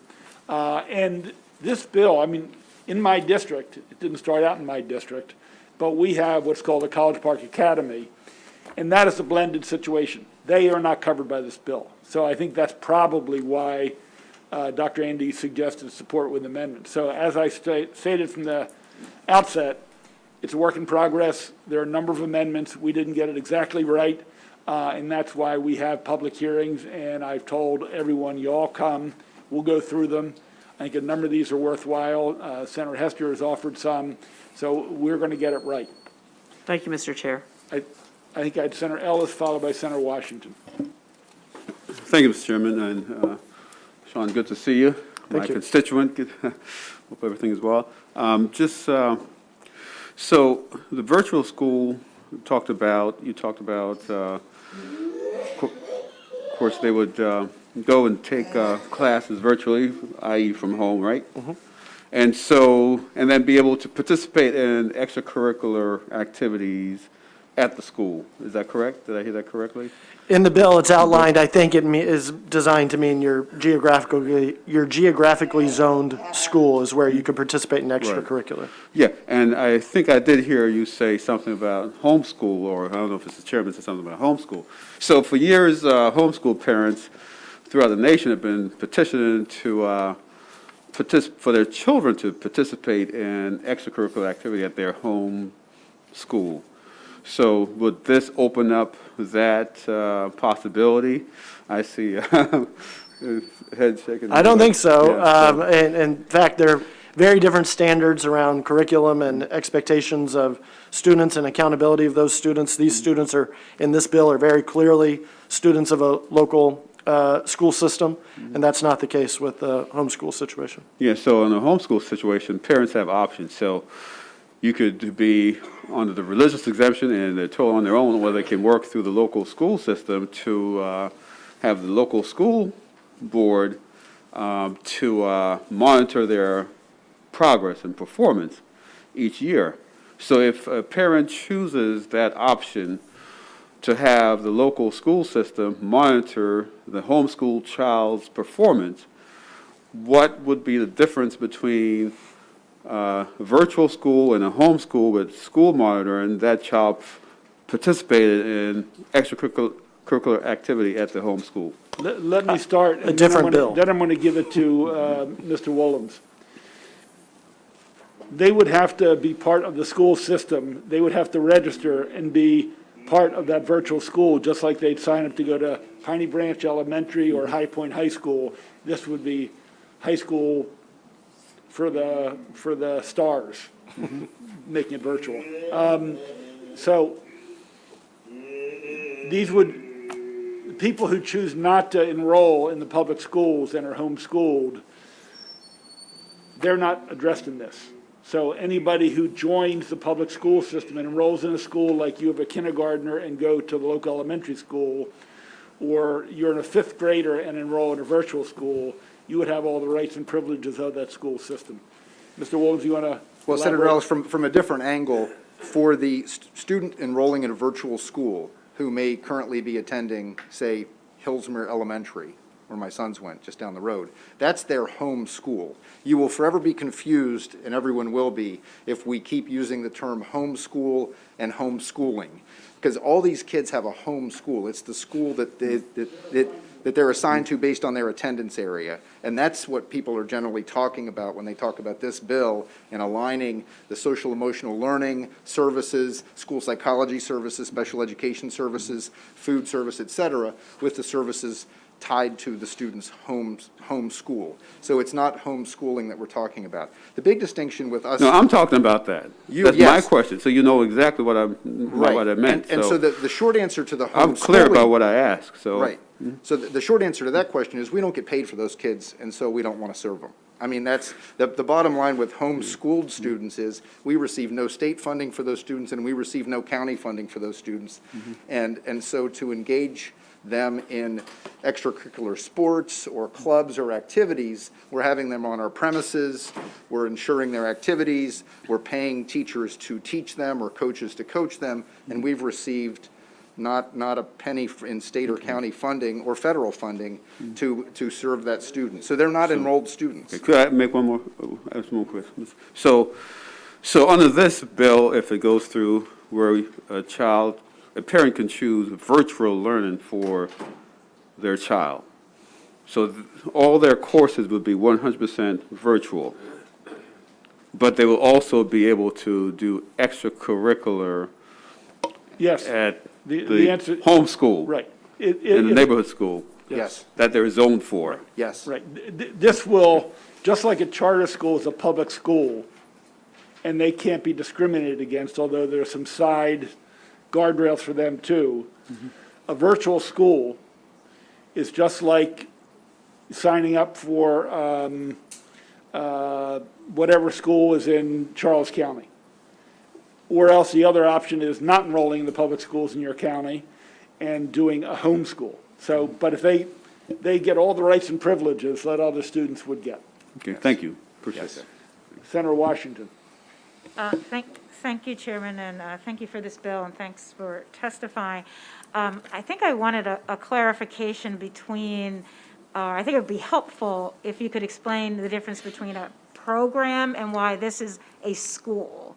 So that, my understanding is we're not really talking about virtual programs that may be existing in a number of schools, but actually establishing a separate school that is fully virtual with its own name and its own faculty. Is that, could you just talk about the differences between virtual programs that may be operating currently and the establishment of a virtual school?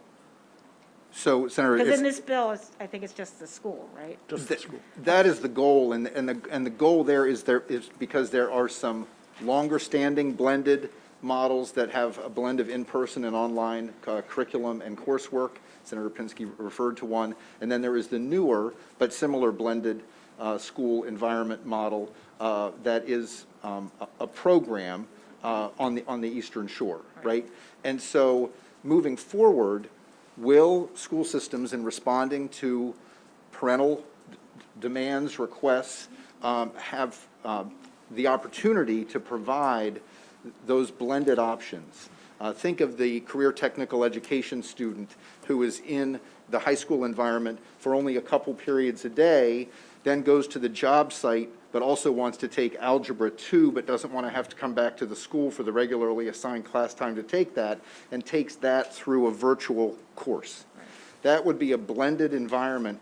We don't want that student's program, if you will, that is a blend of in-person and virtual learning, to be in any way impeded or us being unable to provide it based on the strictures of this bill. So we want that flexibility to be clear.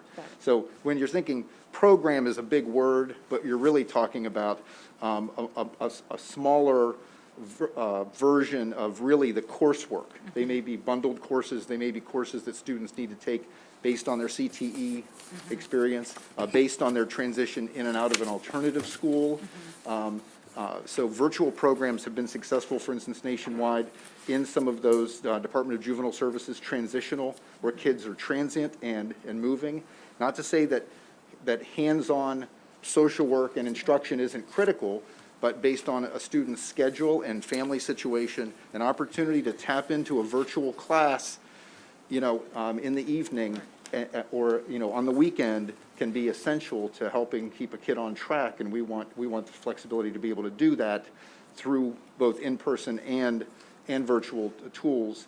And if you call it a program and it gets roped into the definition of school, that's where we have some anxiety about, will we be kind of overly restricted in our ability to do that? Right, and so I guess I was putting out, Chairman, that maybe a part of the bill, or maybe are there amendments that are actually defining it? Because I think we don't, what's a virtual class, a program, a school? Because we do have a definition of a school with this percentage, but there needs to be a glossary, I guess, for lack of a better word. And I know that it's difficult, but I think really thinking about that and maybe figuring out how we put that into bill so that we can, begin to address the different types.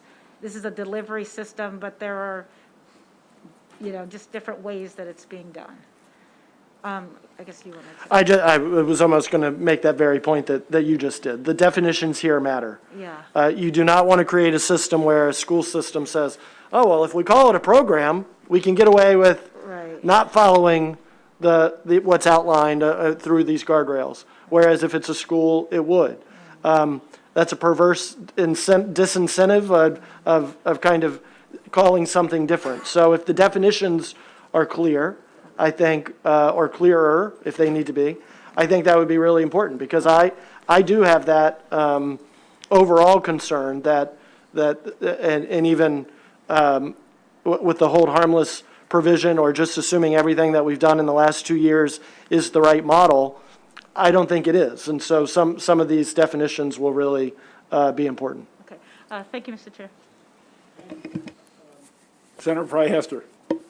Thank you. I just had a quick question, which you're happy to answer offline, but the question is, with our current programs or schools, are they actually, because I don't even know for Howard County, are they actually set up as programs or as schools? And then if we pass this bill, do all those programs become schools if they're over 60%? Do you know? I was going to take you up on your offer to follow up after. I would just say many of the concerns that have been raised, including concerns raised by the Howard County school system, MABE works to address in our, in our requested amendments to again, to be clear on definitions and parameters. And so, yes, and happy to talk offline. And it may need some language for transition. So, okay, thank you. Thank you. Thank you. There are a lot of suggestions that we may have Education Committee work group, and you'll be notified. Obviously, we'd love all of your input. Thank you. Look forward to it. Thank Okay, Senator Klausmeyer, thank you, is next. Senate Bill 577, self-contained special education classrooms, use of video recording devices. We have Senator Klausmeyer, then followed by Lori Scott and Dustin Bain, and then we have a number of other people behind her ready to testify. So welcome, Senator Klausmeyer, to Education, Health, and Environment. Thank you, Mr. Chairman and members of the committee. Senate Bill 577, Public Schools Self-Contained Special Education Classroom, Use of Video Recording Devices. Simply put, Senate Bill 557 aims to protect our most vulnerable students who can't speak up for themselves. Senate Bill 557 would require cameras to be installed in self-contained special education classrooms with nonverbal students. These students may not be able to report to an adult if they are abused or hurt, and having a camera in the classroom can help parents to figure out what happened if there is an incident. This bill serves two purposes overall. Not only does this help to ensure the safety of vulnerable students, but this bill will also protect teachers from allegations of abuse that are difficult to prove or disprove. While this is my first year introducing this bill, the House sponsor, Delegate Guyton, has been working for several years with advocates, teachers, and the state's attorney's office to address concerns about access to the video and confidentiality. I'm here with several advocates on my panel who can explain this bill in more detail, and I would like to thank the committee for your consideration of Senate Bill 577, and I am requesting a favorable report. And I think this is like one of the most important bills that I will be putting in this year, so thank you. It's good to have you here. Your lead witness is up next, and that's Lori Scott. And Ms. Scott, you have up to 5 minutes. You can use less than that, and we're really glad you're with us today. Thank you. Well, thank you for having me, and good afternoon, Madam Vice Chair and members of the committee. My name is Lori Scott, and I'm here in support of House Bill, or Senate Bill 577. This is Cassidy Scott, my daughter, and I'm hoping that you will consider to allow video surveillance in self-contained special education classrooms in Maryland. Cassidy is 19 years old. She has significant cognitive disabilities, in a wheelchair, obviously, and very limited in her verbal skills. She is unable to come home and talk to me about her day or to ward off any harm that might come her way. 3 years ago, in her self-contained classroom in a public high school in Howard County where she attends school, a paraprofessional grabbed the arms of a nonverbal autistic student, shook him, and released him into desks. It took 3 days for someone to come forward and report it to the principal, and 5 more days for the investigation to occur. Finally, the parents were then notified, the aide was then suspended, and the child she abused was relocated to another school. After the aide suspension, she returned to school due to representation from the union. She got her job back. She then returned to the classroom to be Cassidy's aide. I had a meeting with administrators, and in a week, you all can guess as senators what happened, that she was terminated because she should have been terminated when the incident occurred. This has led me on a 3-4-year quest to figure out what do we do for situations like this and allow our nonverbal students to have a voice. What happens across the nation? What has happened in Maryland? There have been multiple investigations and abuse incidents in Maryland over the years. Disability Rights Maryland investigated Hickory Ridge Elementary School in Harford County in 2014 and 2015, where 10 students in one special ed self-contained class were being abused. The teacher and the aides were using spray bottles to spray water in kids' faces, banging rolling pins on the desk to scare autistic students, and chasing them with strong odored markers. This is abuse and would have been caught on cameras had they been available. You're going to hear many other heartbreaking stories today. This cannot be allowed to continue. School should not hurt. 5 states now have this law to allow cameras in self-contained classrooms. Texas and West Virginia Disability Rights have both given us supportive letters. If you look at those, you can see what happened in West Virginia. A parent had a suspicion that something was going on. She put a device in her child's hair and audio taped the entire thing, which led to criminalization for those teachers and aides in that classroom. They were charged with misdemeanor offenses and faced severe civil penalties. To other cases in West Virginia that were caught on the cameras just recently, status post-COVID, and in Texas, where criminal offenses have occurred because they have recently been caught with aides and teachers in those spaces. We already know cameras work.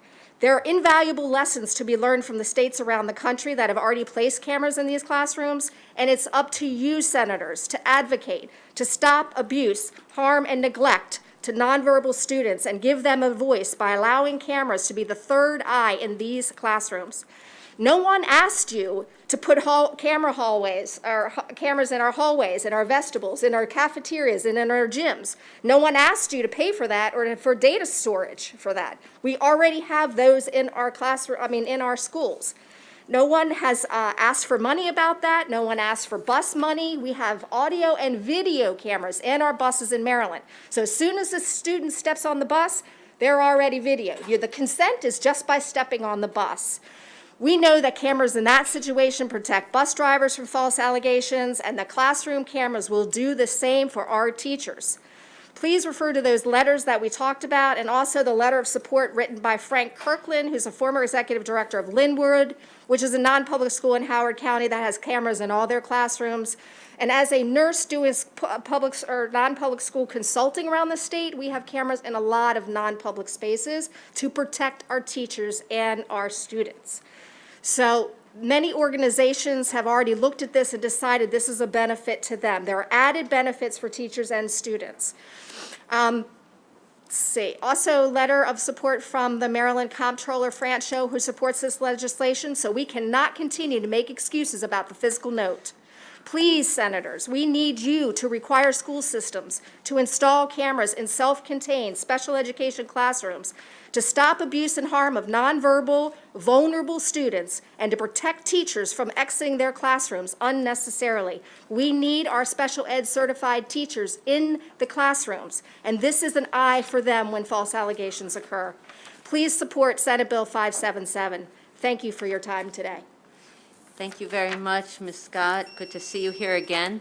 And Cassidy, good to see you. Welcome back. Dustin Bain is up next.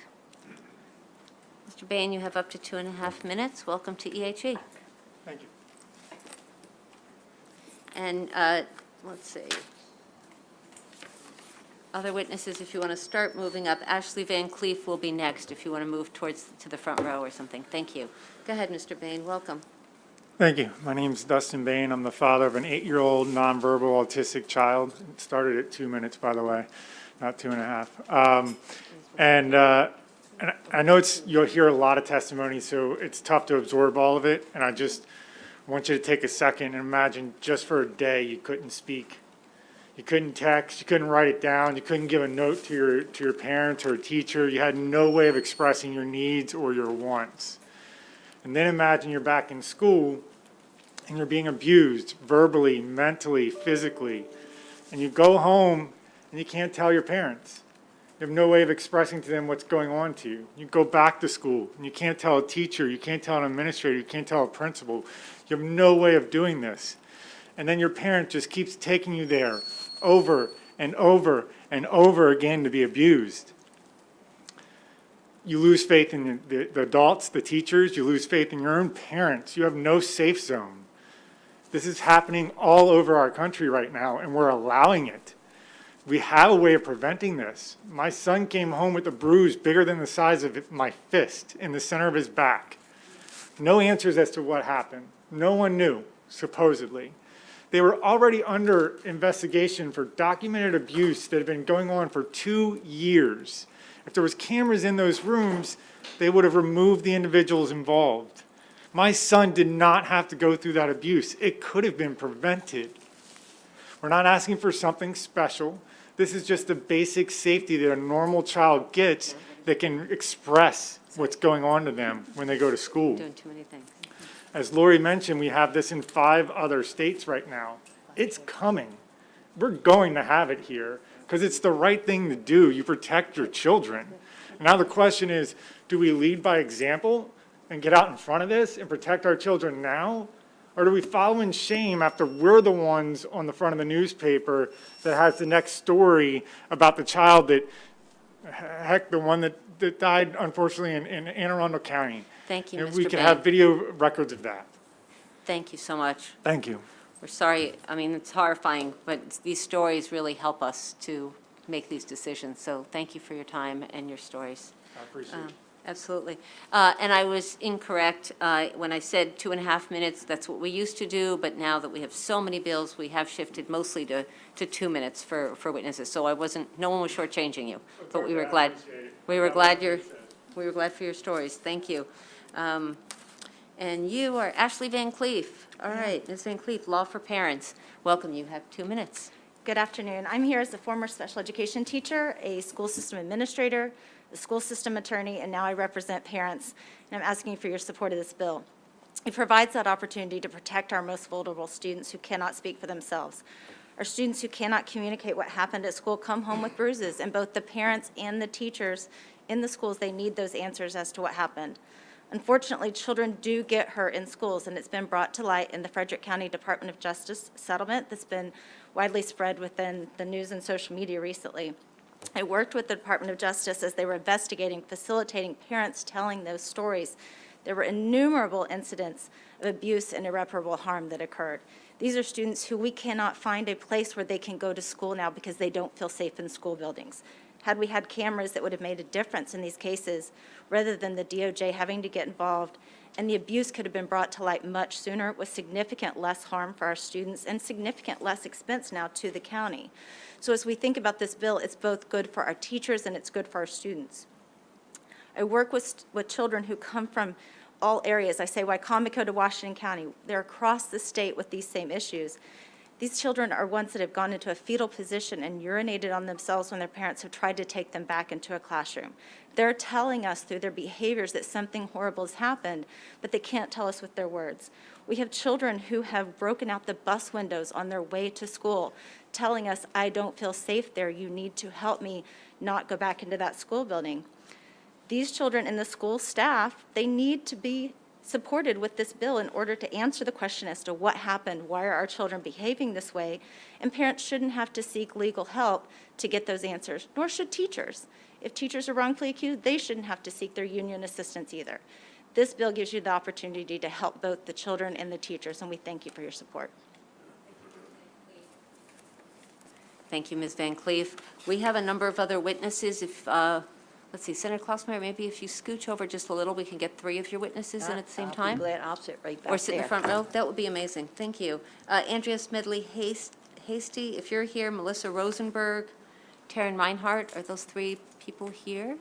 You can come forward, and we have other witnesses.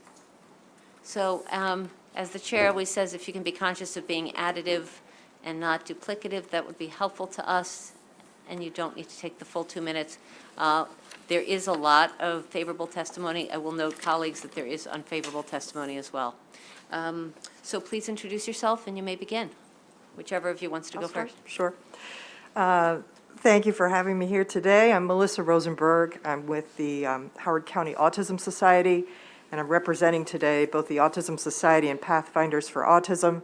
We're collectively submitting this testimony to express our very strong support for Senate Bill 577. I don't want to repeat what's already been said. I do want to mention a couple things. Our office takes a lot of calls.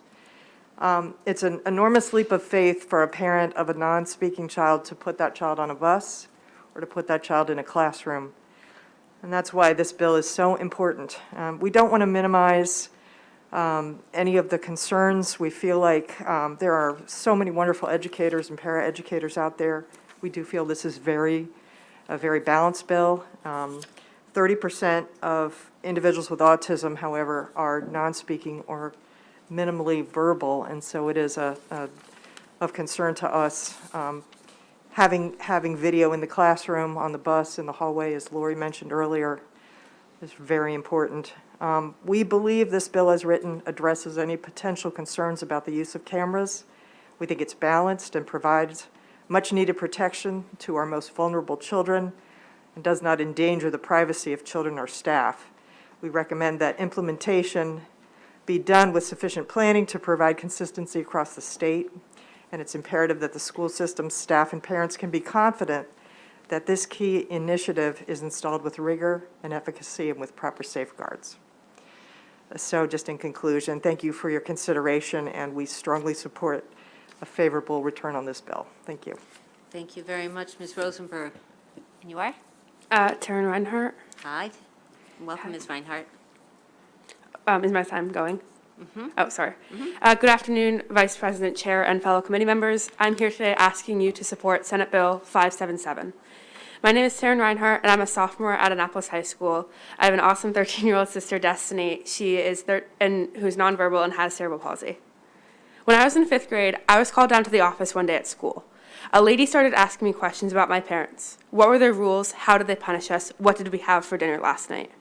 Scared and confused and crying, I later asked my parents why I had been questioned by a stranger alone. My parents told me it was because my younger sister's leg was broken at school and they were asking for answers. I now understand the gravity of being pulled out of my classroom and being questioned about my family, causing me to later worry I had said something bad or wrong. If a camera was in my sister's classroom, I believe that at the age of 11, I would not have been called down to be questioned without my parents' knowledge nor consent, alone. I have watched my parents try to keep my sister safe at school for as long as I can remember. But so many days she was wheeled off the bus with another unexplained injury. The school never had answers for us. While my parents tried to keep the injuries and ongoing fights with the school from my siblings and me, the stress at home was inevitable. It was always the same answer, though. The school never knows what happened to Destiny. When you have a younger sister like mine, it is normal to feel a sense of responsibility for them. But I never thought that would mean worrying about Destiny as she got on the bus to school, because that's where she was supposed to be safe. I ask for your support because I know there are so many families like mine. Kids like my sister who are being hurt at school and nobody gives us an answer. Thank you for your time and consideration. Thank you very much for sharing your story, Ms. Reinhardt. Good to have you here. Thank you. Andrea Smedley-Hasty, is that you? Great, thank you. And Martha Moked, or Moked. If you're here, you can start coming up. And Ande Kolp and India Oaks. That is those are the remainder of our proponents, and then we'll, okay. Thank you so much, Ms. Smedley-Hasty. Welcome to EHE. Thank you. Good afternoon, everyone. My name is Andrea Smedley-Hasty. I am the paternal grandmother of Josiah Hasty, who's sitting right here. Josiah I am in support of Senate Bill 577. Josiah, now age 8, was abused in Prince George's County Schools at age 4 and at the Children's Guild, a private school, at age 6. Josiah is verbal, but was not able to articulate the events of his day at the time. And he came home with scratches, bruises, The front of his forehead, the doctors, I believe, described it as being clawed. It was so many injuries. I have pictures, but I bought Joe instead of bringing the pictures, even though a picture is worth 1,000 words. This went on, Josiah has been to 6 different schools in his 8 years because we've tried to find the right fit, and each time he's been abused. As Mr. Bain was saying, as a parent or a grandparent, when you drop your child off to school, you expect them to be safe and to come home safe. I'm retired from public safety. I ran calls and seen this happen too many times where we're called to take students to the hospital, no answers, just very vague information given to us. I've also been a dean of discipline in the school system, and I've witnessed these things, and then I had to witness it with my own grandson. Dropping him off every day and him yelling and screaming that he didn't want to go to a school, and me still putting him in that danger has left all of us very scarred, my entire family. I hate to drop him off at school. It has cost us thousands of dollars in legal fees and specialists as far as therapists, and it's not fair. If there were cameras in the classroom, we would have had answers to this, and I think our children would be safer. Thank you. Thank you so much. Could I ask if Josiah wants to come up and say hello? Josiah? Do you want to come up and sit where your grandma was or is, right here? And just say hi. I'm guessing you haven't said hello to a bunch of senators who care Say about hello. you. Just say hello. Hello? Hi. What grade are you in, Josiah? Third grade. She said, what grade are you in? 3. There we go. 3 fingers. Okay, good. Do you love your grandma? Yeah. She's the best. Not today, Satan. What? Thank you. Say thank you. Thank Boy, you. you need to get that out of you. Bye, Josiah. Thank you so much. All right, the next folks, I already called your names. Martha Moked, you'll pronounce it, and India Oaks. Is Ms. Oaks here? Why don't you come and join us? Please, you may begin. Okay, thank you for hearing my testimony today. My name is Martha Moked. I'm here advocating for Senate Bill 577. Just imagine you're a 7-year-old nonverbal student and your teacher is towering over you, yelling an inch from your nose. Imagine your teacher smacking your hands, kicking your feet, pulling your arm, pushing you, and pushing your head down. Imagine you're playing on the floor while waiting for your bus, and your teacher throws a chair inches from you. Imagine that this is the person who is supposed to make you feel safe at school, and you're not able to tell anyone about what they are doing. These are behaviors I witnessed when I substituted in our local elementary school and special education classrooms. Aides told school administrators about this abusive behavior for more than 3 years, and they did nothing. So we took this information to the superintendent of schools, Child Protective Services, the District Accountability Office, the Sheriff's Department, and the Maryland Department of Education. Nothing, after an investigation, the superintendent kept this teacher in the classroom and just moved him to different schools. The state attorney decided not to charge the teacher because these nonverbal students were not able to say what happened to them. When I started advocating for this bill, I began researching cases and litigation that was reported nationwide. In the last 11 years, there has been $40 million paid to families of students, special needs students abused by teachers and aides. This showed me that this is a nationwide problem, and it's a problem across our country and across Maryland. Since the passage of the laws in Texas, West Virginia, and Louisiana, many incidents have been caught on camera, and West Virginia and Texas are now working to strengthen their laws this year. You also have a letter of a grandmother of a student in one of the West Virginia classrooms that I submitted as part of written testimony. These cameras will cost money to install, but I believe, and everyone I've spoken to believes, that this is a good use of our taxpayers' money. And I thank you for considering giving these students a voice. Thank you. Ed, appreciate your testimony. India Oaks, welcome.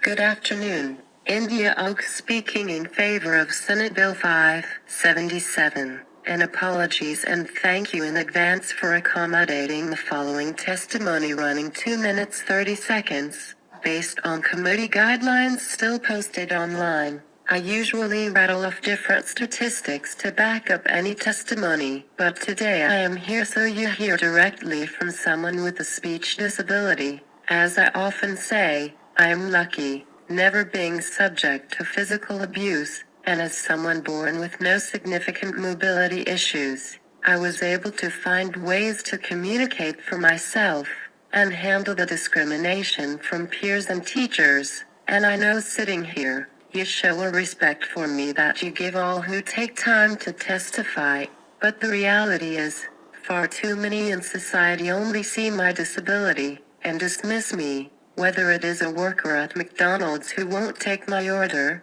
banks who will not verify who I am over the phone, a doctor who took my case to the Medical Ethics Board, because God forbid a person with a speech disability can also be a parent by choice, or a worker at a train station who literally said to another person, right in front of me, "This is why I got a vasectomy, so I wouldn't have things like that." These incidents don't represent the extent of the abuse kids in special education classrooms face, but my point in sharing is how, even an adult as intelligent and functional as myself, faces such biased treatment on a daily basis because of my disability. In closing, to anyone that suggests that fellow students could help report such situations, stop with such nonsense. Protecting our kids is an adult responsibility. Never place any of that responsibility on children. A founding principle of the United States is freedom of speech. Those without communication or cognitive disabilities have ample ability to exercise their freedom of speech in sharing their side of the story. Do not deny freedom of speech to those most in need of access to alternative communication methods. Support Senate Bill 577 so individual students can fully communicate what happened within a school setting, and we hold assailants responsible when our kids have no ability to say anything at all. Thank you.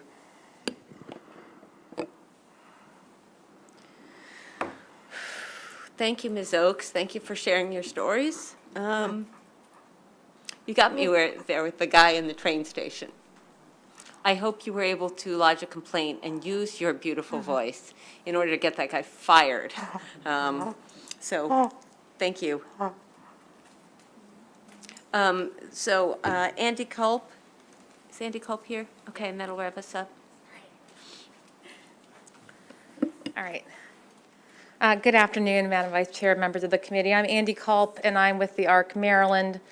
And just for the record, the ARC Maryland is the largest statewide advocacy organization that is dedicated to the rights and quality of life of people with intellectual and developmental disabilities. And I'm here in support of Senate Bill 577.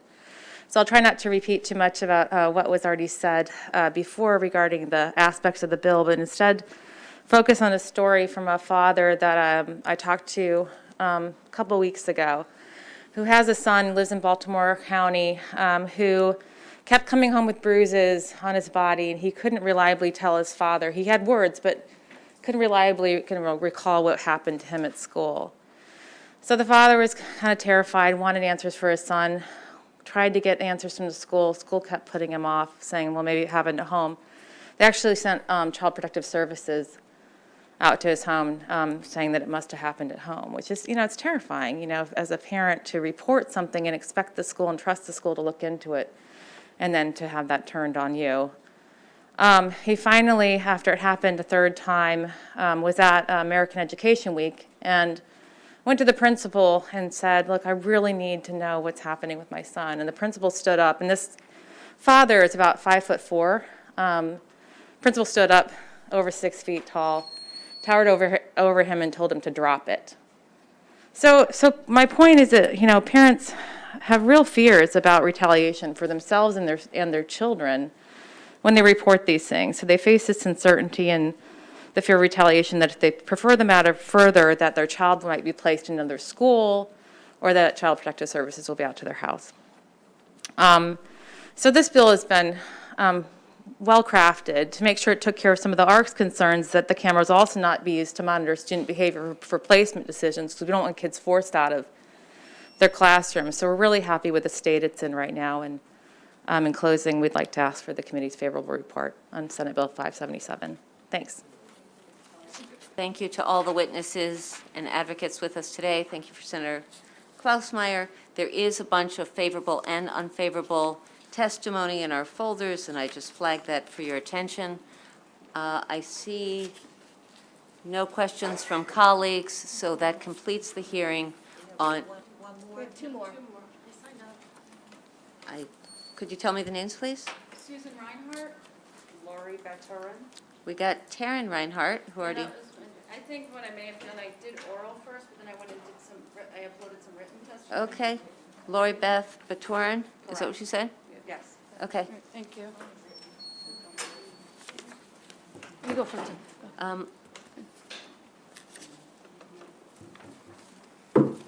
Yeah, we have written testimony down, but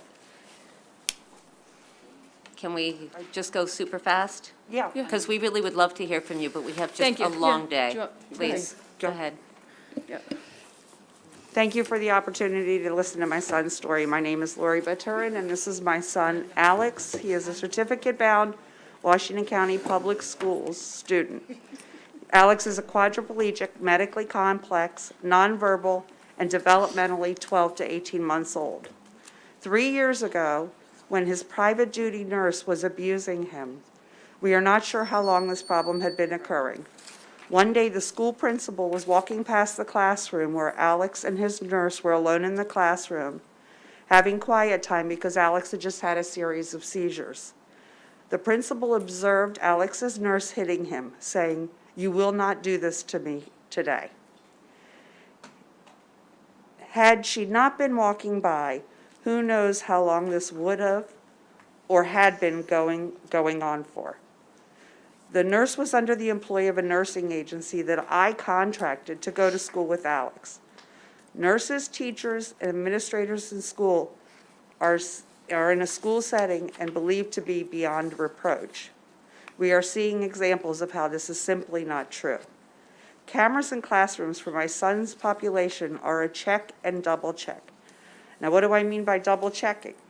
If there is a student who is behaving badly, the school can look at the films and isolate the behavior, especially if they've hurt a staff member or another student. This too will provide safety for staff and other students in the classroom. The cameras protect all persons in the building. I know that the teachers' unions will give a lot of pushback on this. I beg to differ with their opinion. If you're not doing anything wrong, then what is there to fear from the cameras? The cameras and film have very specified guidelines for viewing and are not to be used by anyone other than the purpose to identify safety in the school population, students, teachers, staff, and everyone. So that you have a deeper understanding of my son, I want you to know that Alex started the 2019-2020 school year in hospice care. Every day that Alex is in school and comes home is a gift. Alex is turning 20 years old this year. We are all blessed with his gift of unconditional love and laughter. He is a pure and innocent human being. He knows no harm, only love. Every day that I put Alex on the bus and kiss him and tell him to have a good day could be the last time I see him. This is the reality that we live in. Thank you so much. Thank you. Let's see, and just to be clear, you're Lori Beth Baturin, right? I am. Okay, and so Susan Reinhardt. Susan Reinhardt. Okay, so you signed up for written. I'm going to let you testify. Yeah, I briefly. didn't submit my written. I did it on behalf of people. Okay. All good. Thank you. Thank you for taking the time to hear my daughter's story. This is Destiny. Destiny is quadrispastic cerebral palsy. She can't walk and she can't talk. She can't feed by mouth. Destiny fought to live before she was born. She had a stroke in utero as a result of drug exposure. Destiny was born addicted to opiates and spent her first months alone in a hospital. Brian and I adopted Destiny from foster care in Calvert County. We moved to Anne Arundel County when my husband received orders to the United States Naval Academy. I'm here today asking you to consider allowing cameras in self-contained classrooms. For the sake of time, I'll just share 2 examples. Destiny was wheeled off one day with a broken leg. The school doesn't know what happened. This break resulted in months of therapies and eventually surgery. This is a photo of Destiny after her surgery. When you have cerebral palsy, it's never just a surgery. To this day, we don't know what happened to her leg. I can tell you where the break of her leg did not happen. It didn't happen in the hallways because there are cameras in the hallways in the school. The break of her leg did not happen in her PE class. They were able to look at that. There are cameras in her PE class. If only a camera in her classroom. We were told to move on. A second incident, a school employee was fired for physically mishandling Destiny. The employee was fired after another school employee viewed the incident and reported it. We were never told. You heard me correctly. My nonverbal child, who was a similar makeover, was physically assaulted. It was reported by another teacher, and we were never told. How did I find out? I found out a week later when the fired employee called me to tell me her side of the story. We had to call our meeting with our attorney in Anne Arundel County representatives, and we were told by AACPS the fired employee had rights to her privacy. To this day, we don't know what happened. All we know is she was fired for being physical with Destiny. Meaning, at one point during the meeting, the AACPS representative said they never imagined the fired employee would call us. You got that right. They never imagined us to find out. We have a recording of this meeting. Our attorney does, as does AACPS. This is fact. I know I'm trying to rush, we're out of time. There are other injuries I'm not going to speak of at this time. On 2 occasions, she had her G-tube, which is surgically implanted into her stomach, ripped out at school. We don't know how it happened, Miss Reinhardt. Move on, Miss Reinhardt. We have spent 6 figures in legal bills just to keep our daughter safe. These are just a couple of pictures. I don't know if you can see them. This was, if you can see, there's 30-something bruises, and this was over weeks. Someone kept hitting her. She's restrained in a wheelchair. Her feet are strapped down. Someone literally in her classroom was hitting her day after day. We called week after week to report this. Another incident, she came home. She ended up with black eyes, hit. And then this one bothers me, and then I'm speeding up, I know. She had a couple of these. They were neck burns. When you're harnessed in a wheelchair, your feet are harnessed. Yeah. It's hard to fit 6 years of physical abuse in 2 minutes. Thank you for your advocacy. Destiny is very lucky to have you and your Thank you. husband as parents. Thank you. Thank you for your love of her, and thank him for his service to our nation. Thank you. Thank you. Okay. That was a hard bill.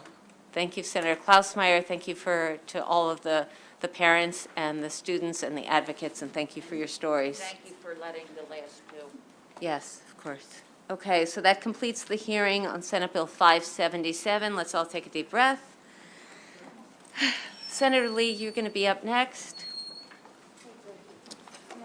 Senator Lee has... Yes, I'd like to bring my panelists Hold on, up. let me announce the... Okay.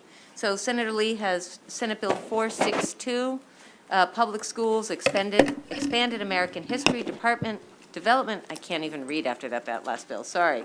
Development of Content Standards and Implementation.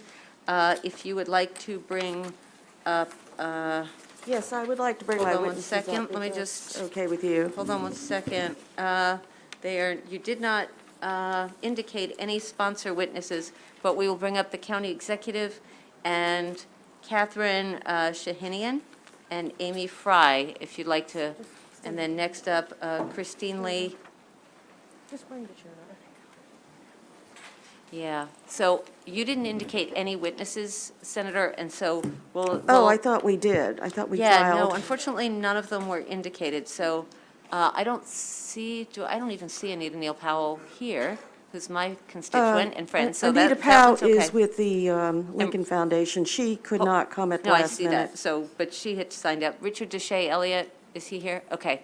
All right, we are not, I don't know what to do, because we can't have all of those witnesses. So I pick believe your we had three signed now. up. I believe we had signed in, and they Yeah. came all the way here from different Okay. parts of the county. Go ahead, Senator, why don't you begin your Okay, all right, testimony? okay. Okay, you know, with COVID, it's been very difficult. Some of the witnesses could not come, okay? This is SB 622. I'm Senator Susan Lee. Of course, history of America is incomplete without including the history of blacks, Native Americans, Asian Americans, Pacific Islanders, Latinos and women who made major contributions to building America, but are underrepresented and included or never included in our history books. Of course, their sterling achievements, their talent, their dedication, their hard work have helped make our country a global leader in just about every field: business, science, medicine, technology, the education, the arts. Our American history is a great collection of stories and achievements of individuals and groups striving for the pursuit of happiness in a nation that's based on ideas of liberty and equality under the law. However, those who read history fully know it takes a long time to give our founding ideas, and the struggle continues to the present. Without a solid and full grasp of history, we're doomed to repeat the mistakes of our past, and that's why we're asking for the codifying the education about these underrepresented groups in our history, and should be codified in Maryland law.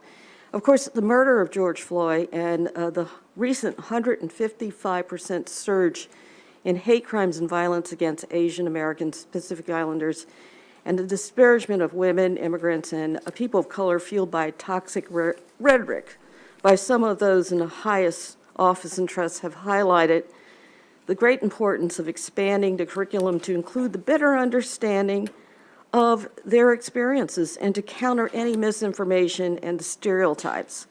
And this was the first bill I requested to be drafted, and after some consideration, we decided to appropriate groups to cover who would be included in Maryland connections directly to our different legislative caucuses that we have in Maryland. We have Women's Caucus, Black Caucus, Latino Caucus, and AAPI Caucus, and certainly we could not leave out Native Americans. This bill, which is cross-filed with HB 47, sponsored by Delegate T.C. Wilson, just simply and broadly provides that the State Board of Education develop current standards and frameworks in social studies to include African Americans, American Indians, Asian Americans, Pacific Islanders, Hispanic Americans, women, and other groups determined by the State Board of Education. And each county board, in collaboration with local school boards and school systems, would develop and implement age-appropriate curriculum guides for this expanded American history. This process is now more inclusive than it was drafted in last year's bill that we had in HB 11. So local school systems and educators should have more say and input. And of course, parents are encouraged to get involved as well. But curriculum itself is not mandated or micromanaged. We are just simply proposing broad outlines that are consistent with existing social studies standards, and codifying is more important now than ever because school districts are under a great deal of pressure, and out-of-state money is being used to scare and intimidate against teaching broad history curriculum to account for those underrepresented groups. And this bill is it is not about critical race theory. It is not about telling students how to think, but rather about providing students with an understanding and history of people whose invaluable achievements and accomplishments have been marginalized or never even told. Anyway, anyone who references CRT in opposition either hasn't read the bill or is trying to gaslight the state into submission.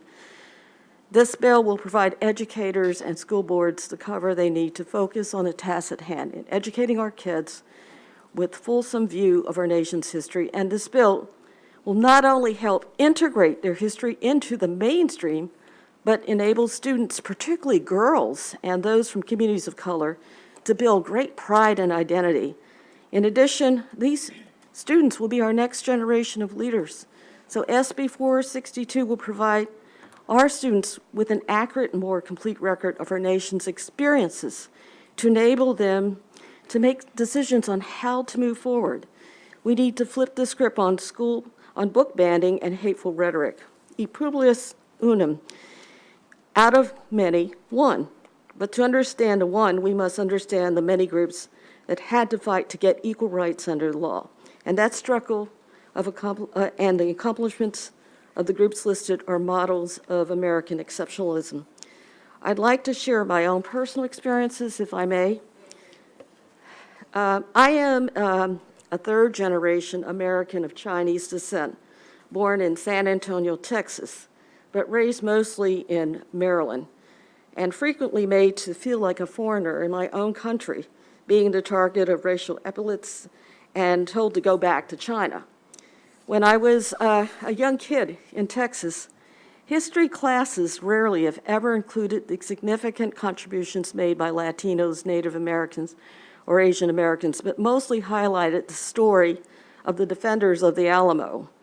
And there was also no mention of Juneteenth, a celebration of the day enslaved people in Texas learned of their freedom. When we moved to Maryland, there was little or no mention of the accomplishments of women and people of color in our history classes. It was only until I went to college, when I took elective courses, did I ever learn about the tremendous part Chinese Americans played in building the railroads, the thousands of Chinese Americans who served in the United States Armed Forces during World War II, despite facing overwhelming discrimination in the Chinese Exclusion Act, including my own father, who was born in San Antonio, Texas, served in the U.S. Navy and was on the perilous Atlantic and Pacific, and was part of the greatest generation. And of course, the 44th 2nd Regiment, one of the most decorated U.S. military units composed of Japanese Americans whose families were interned in camps only because of their race.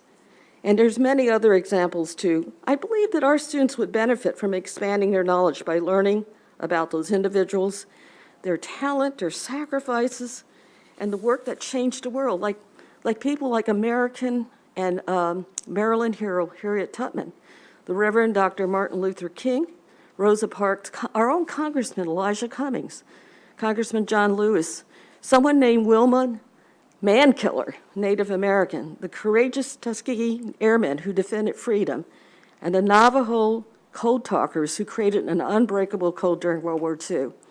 And of course, Dr. Charles Drew, whose pioneer research in blood preservation, they saved thousands of lives. And there's so many others, but I don't need to mention them because I know that a lot of people, a lot of kids don't know about these individuals. I hope that they know about Benjamin Banneker and George Washington Carver, or Jesse Owens, or Jackie Robinson, or Jim Thorpe, or Cesar Chavez.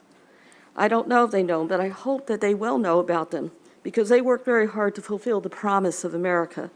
So this bill will just enrich our students' knowledge about America. It's a country that is unique and strong because of its very rich diversity and all those things that we share in common as Americans.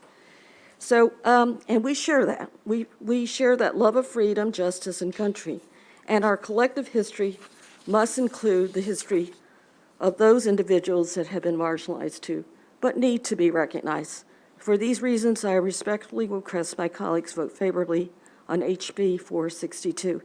I just wanted to say for the record, County Executive Calvin Ball could not be here, but he submitted written testimony, as well as a lot of other witnesses that submitted written testimony, but because of COVID-19 restrictions, they could not be here.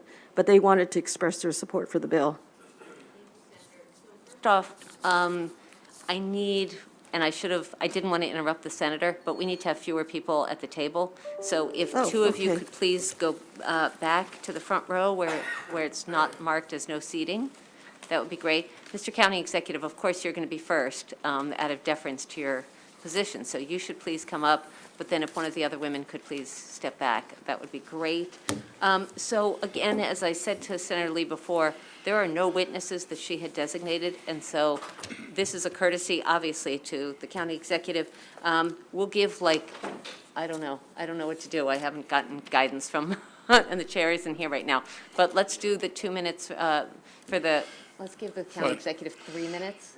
I'll try to do this in less than 2. No, we're seriously. happy, you drove all the way down here, Mr. Ellis, so thank you.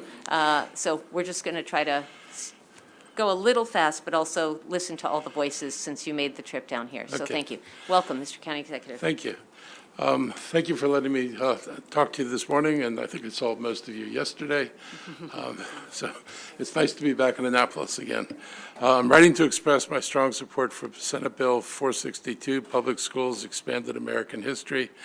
I believe it's essential that students in our public schools learn about the history, struggles, cultures, contributions, and breadth of experience that core groups of Americans had here, so that all students can see themselves reflected in our shared history and better understand historical perspectives regarding marginalized groups.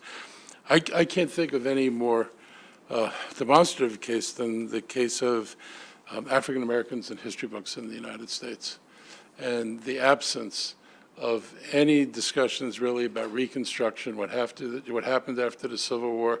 The price of this is people think in 1865 people were freed. And then 100 and some years later, they look at the poverty and some of the entrenched conditions in the community, and they make assumptions about the quality of the people and not the circumstances of their experience in America, without telling people what happened after the Civil War, without talking about Reconstruction, without going all the way to the 1960s. And I think some of you are old enough to remember the TV show with Edward R. Murrow, I think it was, when they talked about debt peonage, that people were still bound to the land by debt as late as 1960 in the United States, essentially slavery. To not be able to talk about that is to leave people unaware of what are the conditions that led to the economic and social conditions that exist today. Everything is not all right, but it didn't get here by accident. It was very deliberate, and I know as a former teacher how little people bring into the classroom. I taught at the college level, but I also taught most of my time in the elementary school level, and I was astounded when I was teaching in Maryland about how little people knew about American history. And when I was a teacher, I was doing world history, I'm teaching Greece, Rome, and Egypt. Not about other cultures, and I always thought it was interesting, because anybody who's studied this knows that many different people at similar times in history were making similar kinds of progress in the continents where they lived. And to leave that out is to leave students without a complete picture. So our nation is at a critical stage. We have to deal with the inequities. We have to deal with the causes behind those inequities. It's not about blaming people. It's about understanding. People are a lot more compassionate when they understand history. We've got to be not afraid of understanding the truth of what happened in America so we can become what we want to become, which is a just and free and equal society. So thank you for giving me a few minutes.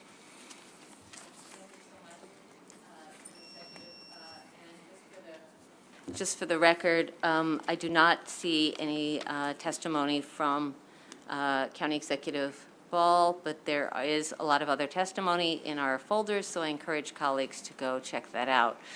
So I've got signed up Catherine Shahinian, Amy Fry, Christine Lee, and Richard Deshay Elliott. So again, we still have a lot of folders, a lot of hearings, so if you all could speak briefly, we'd love to hear from you. So let's see, Catherine Shahinian? Is that you? Please. My name is Kathy Shahinian, Reverend Shahinian. Yes. Episcopal Diocese, and I'm still learning about your new Yes. system. I signed up Finley Slanker, and she's with the Episcopal Diocese. Got it. Okay. And she'll be representing the diocese Perfect. today. Thank you so much. So that wasn't in the microphone, so let me just say that Reverend Shahinian is here, but she wants Finley Slanker to speak on her behalf of the Episcopal Diocese. Ms. Slanker, welcome to Annapolis. Thank you. Chairman Pinsky, Vice Chairman Kagan, and members of the committee. My name is Finley Slanker. I'm 15 years old, and I'm a freshman attending Annapolis High School. Today, I'm representing the Episcopal Diocese of Maryland, and the diocese strongly supports SB 462. The history of our country and how it was built has been so deviated from reality. The history of our country was interpreted as the result of the hardships and the will of the white man. The history for so many has been pushed aside in the education system to make learning history more comfortable and appealing to the white population. We need to create and change an improved curriculum for U.S. histories in school. As some of you know, last year this bill was House Bill 11, and it focused solely on the expansion of African American history in Maryland curriculum. This year, as it is now, Senate Bill 462 focuses on not only those of the African American community, but is expanded to include many other racial and ethnic groups throughout our history. SB 462 will now include the history of Native Americans, Asian Americans, Pacific Islanders, Hispanic Americans, women, as well as African Americans and any other groups as determined by the state board. As a student who is actively involved in learning and interested in our history, I have noticed a repeated pattern of the missing parts of our history that leave loopholes in the timeline of other racial and ethnic groups in America to focus on the white perspective of our history. I believe that all of those who have struggled and faced discrimination to get to the point of where they are now are significantly unrepresented in the education system and legislature around the nation.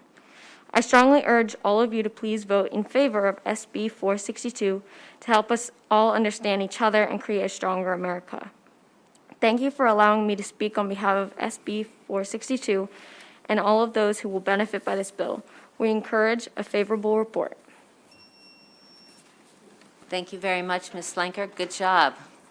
Amy Fry, you there? Okay, and then Christine Lee, you can take your seat. Okay, welcome, Ms. Fry.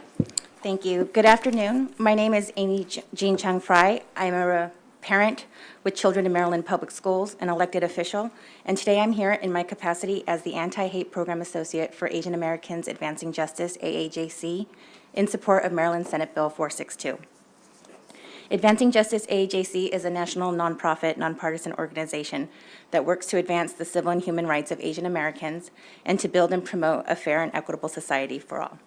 We'd like to thank the Vice Chair and the committee for this opportunity to speak today. All students have the right to learn and benefit from the accurate representation of historical events.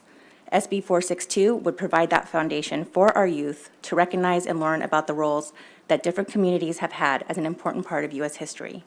In learning an expanded American history curriculum, we are providing the tools and opportunity to humanize people and groups of people who have historically been othered and to bridge divides between different communities. Specifically regarding Asian American history, Advancing Justice AAJC believes that by showing that Asian Americans are part of all aspects of America, we can break down stereotypes that lead to misinformation, disinformation, bias, prejudice, and ultimately violence. Such education will break down the image of Asian Americans as perpetual foreigners or that our communities are the model minority. A proper recount of our histories will reflect the vast diversity of our communities that are too often lumped into one bucket, as Asian Americans are not a monolith. In 2021, the U.S. saw a rise in anti-Asian hate. In Maryland, we saw news of violent attacks of 2 Asian women in Baltimore and 4 Asian businesses being vandalized in Columbia last year. As we see an increase in hate incidents and crime across the nation, we must address it. Through education starting in our elementary schools, we can address the behaviors and attitudes learned early on to educate against stereotypes and learn biases that are at the core of racism. Long-term, we need to educate Americans about our full history, including historical injustices as well as historical figures who've made positive impacts on our country. Thank you so much. Thank you. Appreciate it, Ms. Thank you for Fry. your time. Thank you, and thank you for the work that you do year-round. Thank you. Christine Lee, welcome to Annapolis. Following you, we will take Mr. Deshay Elliott. You can come on up. Thank you. Go ahead, Ms. Lee. Welcome. Thank you to the Chair and Vice Chair for having me here today. Good afternoon. I am Dr. Christine Lee, Co-President of OCA DC and mother to a beautiful 10-year-old little boy. My son is so fortunate to grow and learn in an environment that values his education, and also he's able to learn in an environment that understands the richness of diversity. I remember that as a little girl growing up, I was bullied because I was different. My food was different, my language was different, my culture was different. Additionally, sadly, I had no public role models to look up to. The only Asian women I saw in the public eye were portrayed as submissive, foreign, and often sexualized. Unfortunately, my personal experiences were not isolated events. there has been a stark rise in anti-Asian hate incidents. Nearly 13% of all incidents were reported from school-aged children. It has been well documented that talking and teaching to children about acceptance and looking beyond the differences in others can help in the bigger conversation of prevention. When kids appreciate the benefit that stems from learning and living in a diverse community, there's less interest in labeling what might be different or calling it out to others. It is in this place that prevention occurs and schools stay safe. Unfortunately, the Asian experience has long been invisible in the school curriculum. The integration of greater diversity into the education system would reflect the diversity of students in Maryland. With a broader diversity framework, this Senate Bill 462, thank you. Thank you so much. Appreciate it, Dr. Lee. Appreciate your respecting the clock. Richard Deshay Elliott from the Prince George's County Young Dems. Welcome to EHE. Thank you, Senator Kagan.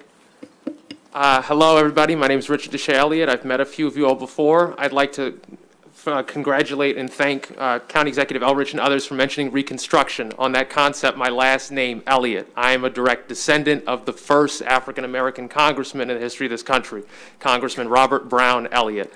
The fact that I had to grow up, go to high school, get a degree from UMBC along with minors in history and political science, complete a master's degree at Johns Hopkins University in order to find out my own family history is cruel and unusual punishment. I believe that this bill from Delegate Wilson and this bill from Senator Lee is going to expand people not only to better understand themselves, but better understand those around them. So I am very proud to come out and support this bill, not just as a hopefully future elected official, not just as a member of the Prince George's County Young Democrats, but also as a paraeducator and as a product of Black history. So thank you so much, and I urge you all to support this bill.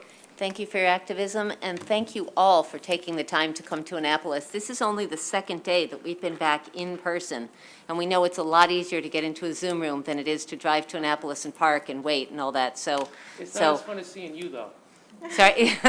Thank you. So Senator Lee, thank you for your dedication. Thank you for your commitment to diversity and for bringing these witnesses. Senator Lamb has a question. Yeah, a quick question for Dr. Lee. Did you say that 13% of Asian hate incidents occur in our schools? They were reported by school-aged children. Huh, okay. And is that trend, I assume, has probably gone up since, given the current environment, I guess, right? AJC would have the exact numbers. Okay. I'd be interested in seeing some of those additional numbers, so thank you. Senator, we can probably get you those statistics from the different groups that also submitted written testimony that could not come today. Right. Yeah, I mean, I think those numbers are generally very concerning, given the number of Asian Americans that we have in our schools, that that just seems like a higher percentage than even I would have surmised. So that's disturbing. Thank you. Thank you, Senator Lamb. I see no other questions, so Senator Lee, witnesses, thank you so much. That completes the hearing on Senate Bill 462. And next up, we have Senator Reedy. It is a Carroll County bill, Senate Bill 436, Carroll County Board of Education, Member Compensation and Student Representative. Thank you, Welcome. Madam Chair. Thank you. It's great to be here. I think I was on the schedule earlier, and I got stuck in another committee giving testimony, so thank you for working me in. I'm here today, Senator Reedy, to present Senate Bill 436, which is a Board of Education member compensation, relating to member compensation. Senate Bill 436 would raise the salary for future elected members from the current $8,000 to $12,000 annual compensation, and the president of the board salary would go from $9,000 to $13,000. We have staggered elections, so the folks that are serving, we have 3 spots up this year, so they would be the ones who would have a higher salary if this bill were to pass, and then the other 2 are not so lucky they'd have to wait and see if they get reelected 2 years hence. But it also limits the student representative to a term of not more than 1 year. This legislation was approved 3-0 by our Carroll County senators, and I believe there's a letter in the file. Yes, and would just respectfully request a favorable report. and happy to answer any questions. I think that's a pretty simple bill. I see no questions from colleagues. Good to have you here. Thank you, Senator Thank Reedy. you. That completes the hearing on Senate Bill 436. Senator Bidle is on her way.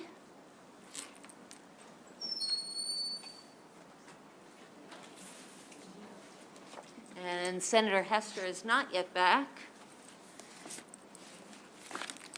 And Senator Washington has a bill. All right. Maybe if Senator Bidle isn't here shortly, should we go with Sen Washington?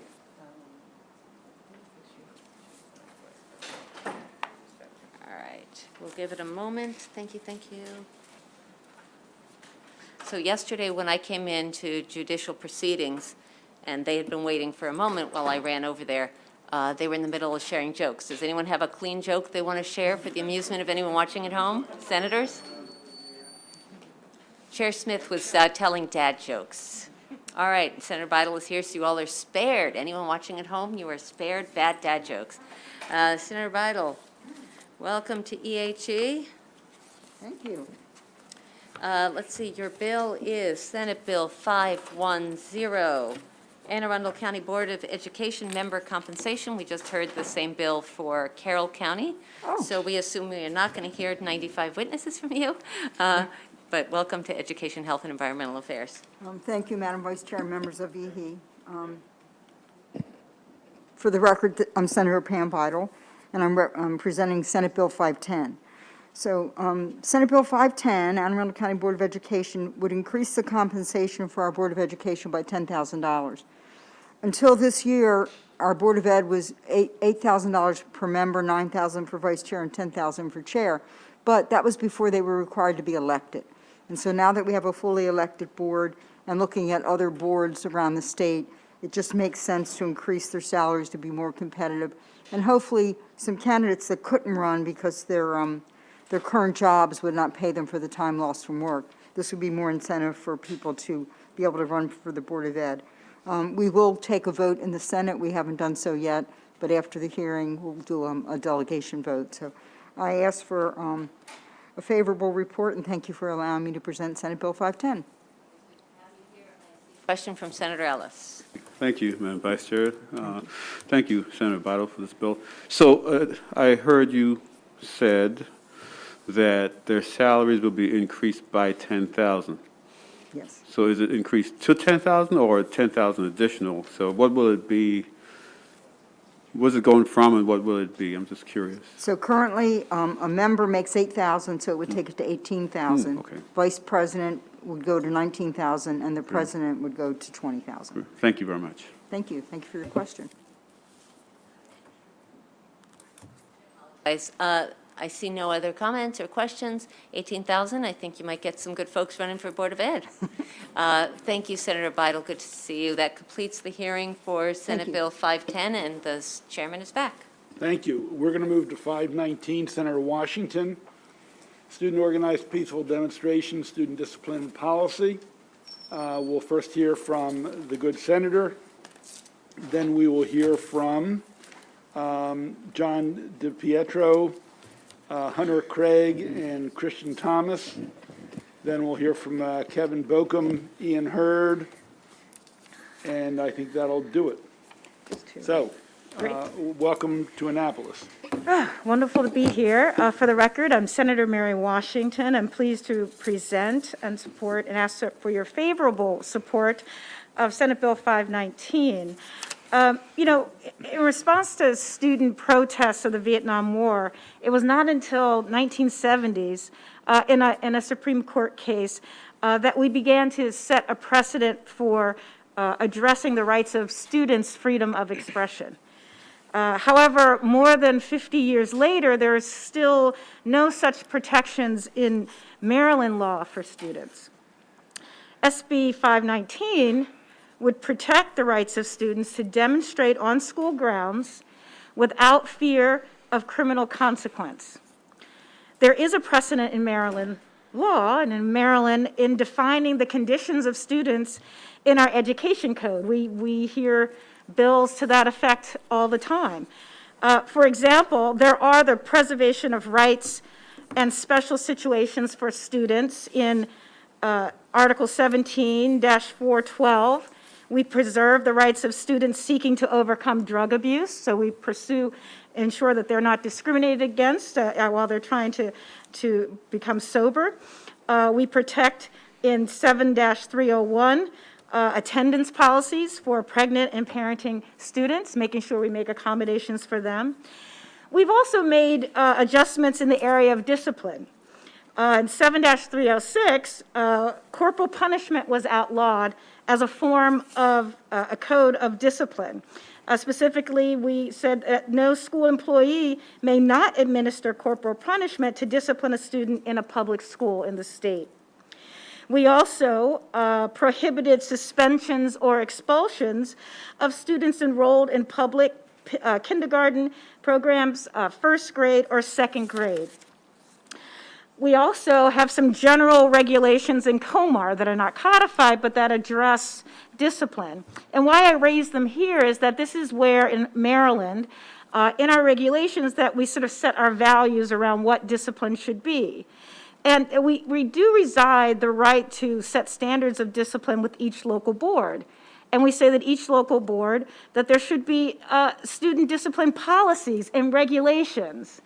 And the goals of these policies should be in maintaining an environment of order, of safety, and discipline necessary for effective learning. But also, the first section says it must reflect a discipline philosophy based on the goals of fostering, teaching, and acknowledging positive behavior.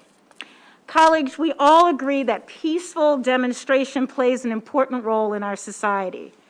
As senators, I'm sure every one of us in our youth has found a call to express ourselves. That's part of why we have run for office, to give not only our own voices, but to stand up for those who have not had voices. In fact, this very body is founded on this principle. The First Amendment protects our rights to assemble here as a legislature and to express your views through protests. A person's right to air grievances without fear of retribution or censorship is fundamental to the democracy in the United States. It is also fundamental to the civic education of students to be able to learn how to exercise responsible and free speech. SB 519 protects our students in public schools' right to peacefully protest by codifying the following. It prohibits a student from organizing or participating, it prohibits students from being criminalized for participating in a peaceful demonstration. However, it does impose some limits around this right to protest. And it also sets a way in which you can discipline students for organizing or participating, that it should not be excessive. SB 519 requires each local board of education to develop a written policy as specified regarding these. It also will set certain limits. The bill would restrict imposing a criminal consequence on a student for organizing or participating in a student-organized peaceful demonstration under certain circumstances. And we specify that we are talking about an organized peaceful demonstration as a nonviolent demonstration intended to express the viewpoint of a student. It does not include a demonstration that incites a student to create a clear and present danger to the health, safety, or welfare of the school community. Maryland schools should not prohibit students that are organized for peaceful demonstrations, and we should minimize the opportunities for them to be criminalized. Again, as I mentioned in my opening, the Vietnam student protesters in Kent State were not afforded such protections. Reactions that are unregulated and do not protect peaceful protests end very badly. The priorities of SB 519 are to recognize and protect the legacy of increasing student activism and the important role student demonstrations have in allowing the next generation of leaders, and also to, in fact, lead us in expressing their views on societal issues for a more just and fair society. Thank you, colleagues, and I hope and request that you vote favorably on this bill. Thank you. Thank you. Please. Chair Pinsky, Vice Chair Kagan, and members of the committee. For the record, I'm John DePietro. I'm the director of the Maryland Student Coalition, and I'm a K-12 product of the Howard County Public School System. On behalf of the MSC, I'd like to thank you all for the opportunity to speak on Senate Bill 519. My testimony will quickly cover the background of this legislation, what the bill does and what the bill does not do. So this legislation is a reintroduction of an identical piece of legislation from last session. The legislation passed in the House but ran out of time in the Senate. During the last session, the legislation had the support of Howard County, Prince George's County, Montgomery County school systems, along with countless student councils, countywide student councils, the MSEA, ACLU of Maryland, and testimony was collected from over 100 students and activists from across the state. This legislation stemmed out from an outcry of student activists from across the state, which had firsthand experience of the inconsistencies and suppression of student-organized peaceful demonstrations, which will lead into what this bill does. It establishes consistent benchmarks for local jurisdictions to follow and have clearly defined protections for students' rights to peacefully demonstrate. It grants school administrators reasonable limits on the demonstrations to protect student safety and creates two-way communication between students and school administrators for the organization of peaceful demonstrations. It grants local jurisdictions the authority to define their policies to match their needs of their school system while creating consistent standards across the state to protect students' rights to peacefully demonstrate.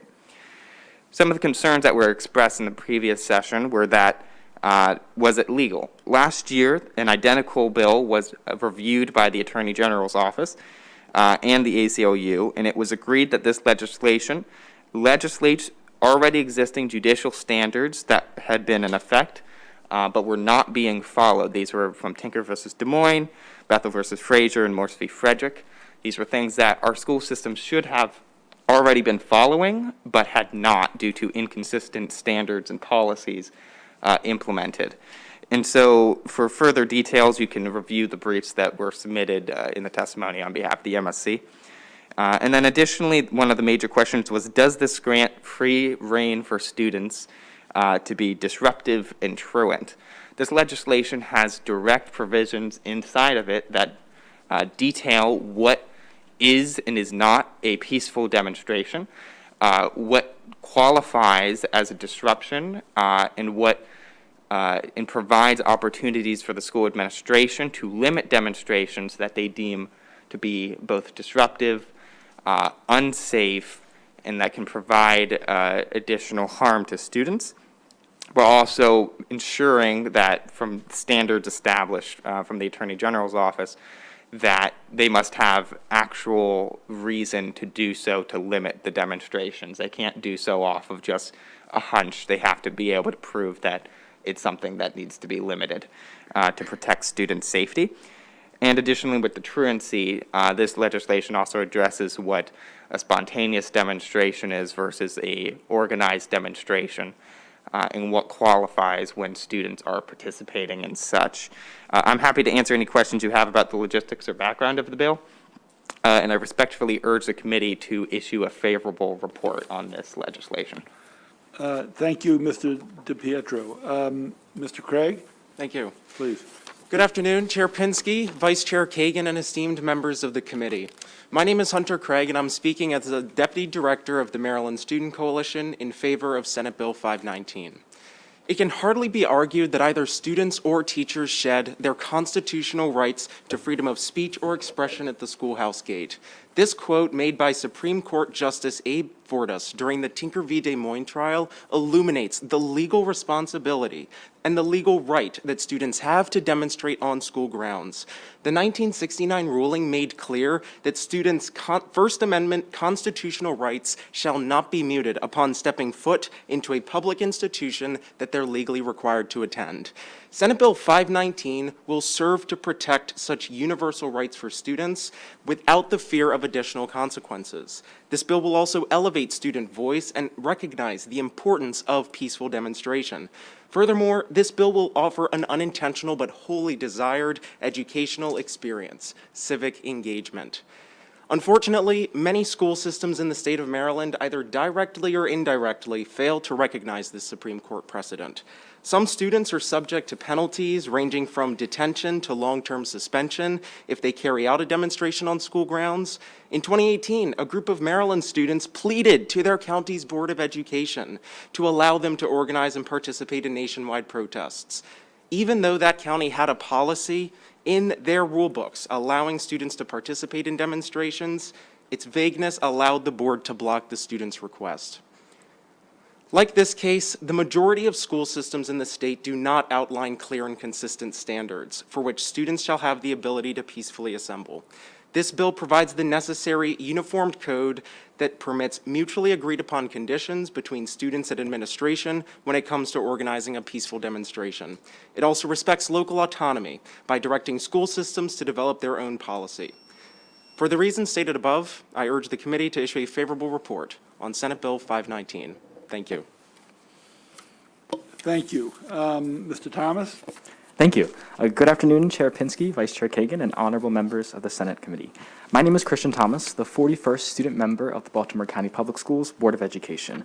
And I'm here today speaking as an individual and not on behalf of the board to implore this committee to submit a favorable report for Senate Bill 519. The First Amendment right to peacefully assemble has been the cornerstone of political movements and the catalyst for action that has driven our country to change, with youth playing no small part. However, in our country's history and in the states, that right has not always been guaranteed to students. I've seen it in place with some incredible student movements in Baltimore County, from a peaceful demonstration in my own school, Eastern Tech, a year before I arrived, where students gathered in the cafeteria in solidarity against acts of racism on social media, to students at Patapsco High School who earlier this year crafted eloquent speeches in their writing programs and gave them during a walkout to demand their administration to continue incorporating advising and student breaks during the school day. But I've also witnessed students being silenced and prevented from organizing, like one administration who, earlier this year, threatened to remove a student from their student government vice president position if she followed through with plans to organize a demonstration protesting the dress code policy that she deemed to be sexist. Or, as I sat in a middle school classroom where teachers threatened to refuse to allow students to make up work if they joined their peers in the auditorium, demanding an end to gun violence in schools. In our Baltimore County Public Schools handbook, it reads, students' right to assemble is subject to school authorities setting reasonable limits regarding the time, place, and way students may assemble. But our unanswered question is, what constitutes a limit as reasonable? Is it threatening to remove a student from their leadership roles if they were not to be involved, if they were to stand up against dress code policies they believe negatively impacted their gender? Is it refusing to allow a middle school student to make up assignments if they wish to stand up against mass school shootings in our country? We need a law allowing us to demonstrate peacefully. We need our school systems to hear this message, we need our legislators to stand behind the very ideals of our democracy, and we need Senate Bill 519 to pass so that our students' voices are not stifled, but rather uplifted. Thank you. Thank you. I think we have just two more people, then we'll take questions, and we can bring people back up to the table, if that's okay with you, Senator Washington. We just have Kevin Bokum and Ian Hurd, if either of you are here.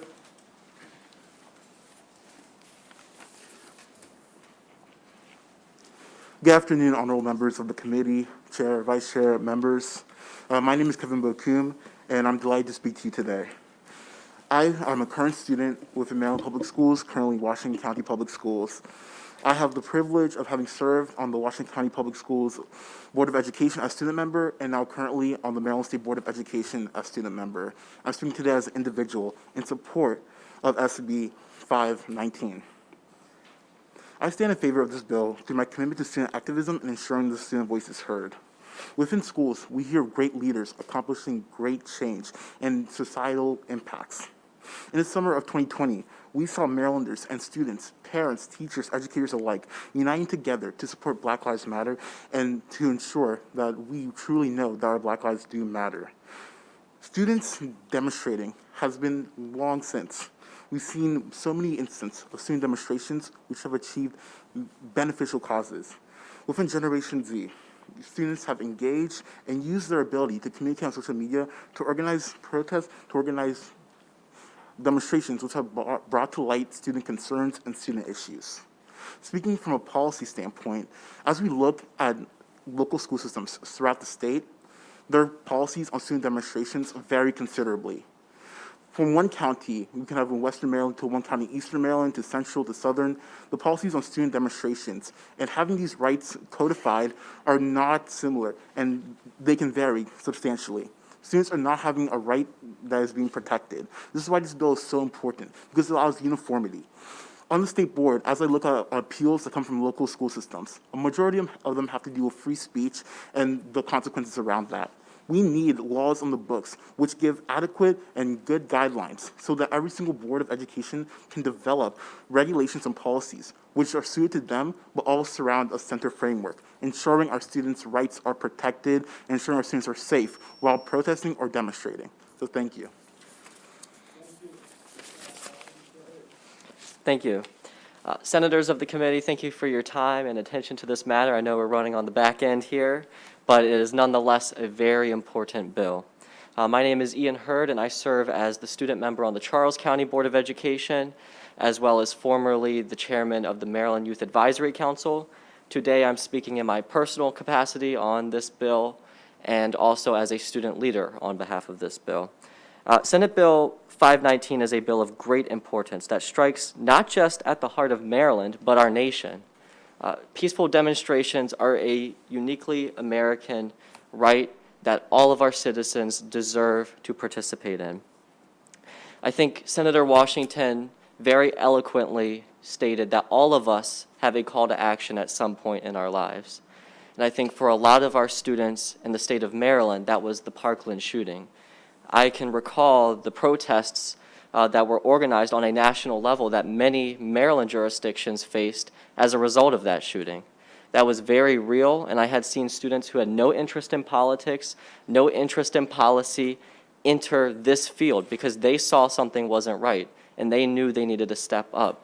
I wish a bill like this would have been on the books then, because there was a lot of uncertainty. Students didn't know what was going to happen to them if they stepped out of that building. This bill leaves autonomy to local jurisdictions, but ensures that there is a mechanism for safe and peaceful demonstrations. As a local school board member, I know there is resistance to impose a mandate across the state of Maryland. However, I believe this bill leaves enough room for each jurisdiction to establish a plan within the unique culture and needs of the jurisdictions.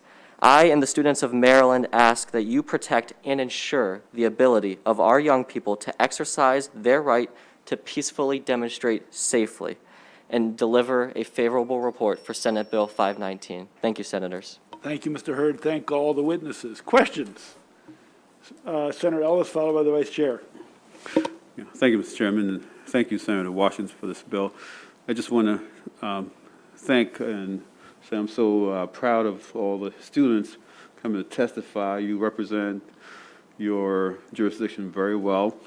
I just want to thank Ian. He's from Charles County, on the Charles County Board, student member for 2 years. And I want to just say we have the youngest mayor in Maryland in Charles County, the mayor of Indian Head. And it's possible that Ian might be the youngest commissioner in Maryland because he's decided to run for commissioner. So thank you, gentlemen, for being here. And thank you, Senator Washington. Isn't that so?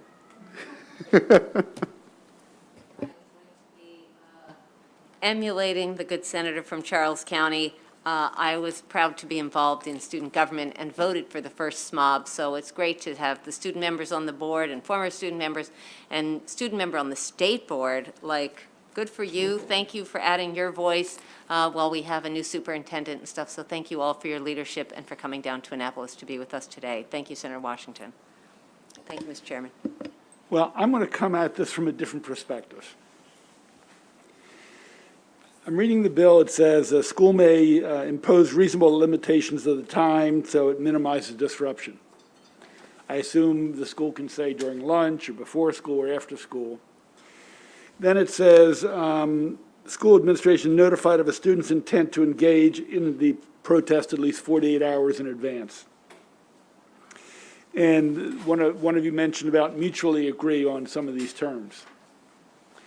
And then one of the last of you said, you know, it was unsettling last year or the year before, not knowing what would happen.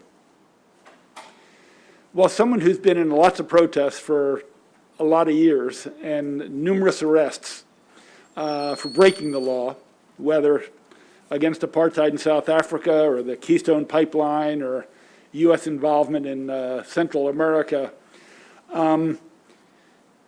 you don't always know how things are going to turn out. And sometimes when it's so homogenized, I have to ask the question, is it really a protest? And I am one who encourages protest when social justice, economic justice is not being followed. And sort of asking permission is not the lesson I took from Frederick Douglass, to be honest with you. So I'm just trying to understand all of these protocols seem to me to be asking please. And if there is an injustice, you don't always know what is going to play out or who's going to join. I mean, one thing about organizing protests, some people are in the forefront, some people are moved to action when they see the crowd or they're convinced of it, not always 48 hours in advance. So as much as I'm very sympathetic to allowing students to protest, I have to tell you, I have an odd sensation when I look at all these protocols.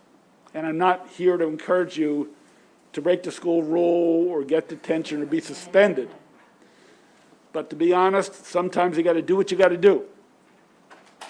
You know, I was arrested with Arthur Ashe, the great tennis player, standing on the steps of the South African embassy many years ago. We were let go some hours later, and there were others. And in those cases, I sort of knew what was going to happen. But I would just sort of challenge you to think about fighting injustice and how that happens, when it happens, how spontaneous, how organized, how dynamic those situations are. And again, I haven't decided how I'm going to vote on this bill, but and I don't know who I'm asking to respond, if it's the Senate sponsor or any of you, but I want to, as normal, I like to challenge people. So that's where my question's coming from. Isn't that so? Senator Washington. So it would be horribly ironic if I privileged my voice first. So I would let the two gentlemen speak, and then I would like an opportunity, if I could, to respond. Yeah, absolutely. Yeah, I can address. So with the 48-hour provision that was in the legislation, the purpose of that was more so to provide a specific time frame in which students should be able to organize that demonstration. I would send your attention to 7-311E, which basically goes and then states that if you don't follow that 48-hour notice, the worst that can happen is that a student will then be held as if they were unlawfully absent. This means that a student that doesn't go through the proper protocols to demonstrate, i.e. a spontaneous demonstration in which they don't go to the administration, the worst that can happen is an unlawful absence or the same effects that would have occurred. The 48 hours is in there to provide a reasonable notice to the administrators. Last session, an amendment that was offered was to change that language from 48 hours to reasonable notice, which there was a discussion that if the Senate would wish to amend that would be beyond us, but it's basically just to establish those parameters. I think my comment was a little more rhetorical than specific to that language, but I appreciate your response. Sir. Yeah, well, thank you, Chair Pinsky. I appreciate your decades of civil service to the state. The state would not necessarily agree with you that I was providing a civil service. Trust me on that one. Yeah, well, I think what lies at the heart of this bill is the core issue that there are inconsistencies that need to be corrected. And those inconsistencies are as follows. I can give you a brief rundown. First, there are 3 school systems in the state of Maryland that have that allow student demonstrations in a similar fashion that this legislation outlines. Second, there are 4 school systems that allow with no implementation procedures. So it simply states, for instance, in their Code of Conduct or their Students' Rights or Responsibilities chapter, that students may have the right to freely assemble, freely demonstrate, but nothing more, right? There are 2 school systems that outright ban it, and as I mentioned in my testimony, that can range from a suspension to a detention, which isn't clear. And there's several more school systems, or half the school systems limit, have no policy or have unclear policies. So I understand that the question that you posed isn't that the risk? Isn't that the purpose of having a demonstration? Is the risk of having a consequence? And I have to say that students' fundamental place in society is the school system. They're legally required to attend school, okay? And we feel that since this is an obligation that they are responsible for, that at the very least, they should have a voice free from barriers. If they wish to speak up for an injustice, like we heard earlier today with special education students who are being targeted or who are being physically abused in their schools, students should have the right to gather their peers and organize a small assembly or a small demonstration to protest that sort of injustice on their school grounds without that fear of consequence. Going to let Senator Washington respond, then Senator, I'll come to you. Yeah. Yeah. Yeah, I mean, I would just add that to the point of that they are required to be there, they are also minors. And then also this is in the discipline code, part of the code. So we do set standards around discipline and fairness around discipline. And so to protect the right to protest, but to also recognize that school systems and schools do have an obligation for order, for protecting everyone. So the 48 hours notice absolutely would make sure that, depending on the nature of the protest, that they have enough staffing or security that they need. So I think, because the point isn't the conflict, the point, because it's peaceful demonstration, the point is to allow the voices to be heard, and then for that voice to be protected. The other, I guess, analogy that I draw is that we do protect in our laws the right to organize, or to organize a union, or to collectively, or to attempt to collectively bargain. And we have in Maryland Code protected employees' rights to be able to not experience discrimination or to be fired because of that activity. These student leaders experience these types of discriminations for attempting to even organize a rally. So I see I see this as being parallel to what we've done for adults in their workplace. And I venture to say what we're trying to do is to protect the rights to students to collectively organize in their workplace. So, Yeah, thank you. and before I go on, I guess I would make it analogous not to joining a union, but having a wildcat strike. I guess I would, the parallel would be a little different in my mind. Senator. I just came up with a couple seconds, so maybe if I had a little more, I would have been more precise. But Senator yes. Patterson. Mr. Chair, I guess my time in graduate school a few years ago, so we tried this thing of protesting, and what happened, all the students was bussed down and went down and got booked and got a record, and as a result of that, they were not able to go to another institution. And I would say it was about 6 or 7 of us, all undergraduate students. I was there as a graduate student, so we were supposed to be sort of the overseer, but it got real ugly.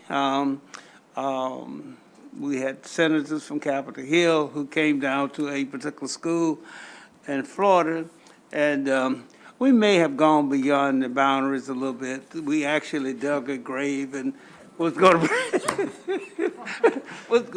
bury the president. So, but it just shows you, I guess, a little bit of what happened in time. I'd be curious to know how all this plays out, but you know, if you feel it strong in your gut, if it's your calling, you know, I say follow your lead. Thank you. Thank you.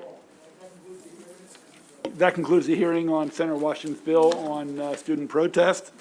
The last bill of the day, Senator Hester, Career and Technical Education Committee alterations.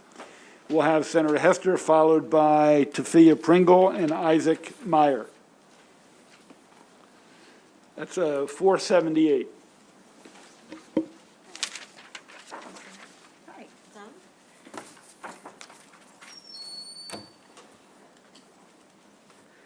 Hello, committee.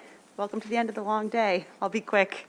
For the record, Senator Katie Fry-Hester, pleased to present on Senate Bill 478, which aims to further support the career and technical education components of the Blueprint for Maryland's Future, which you all know exceptionally well.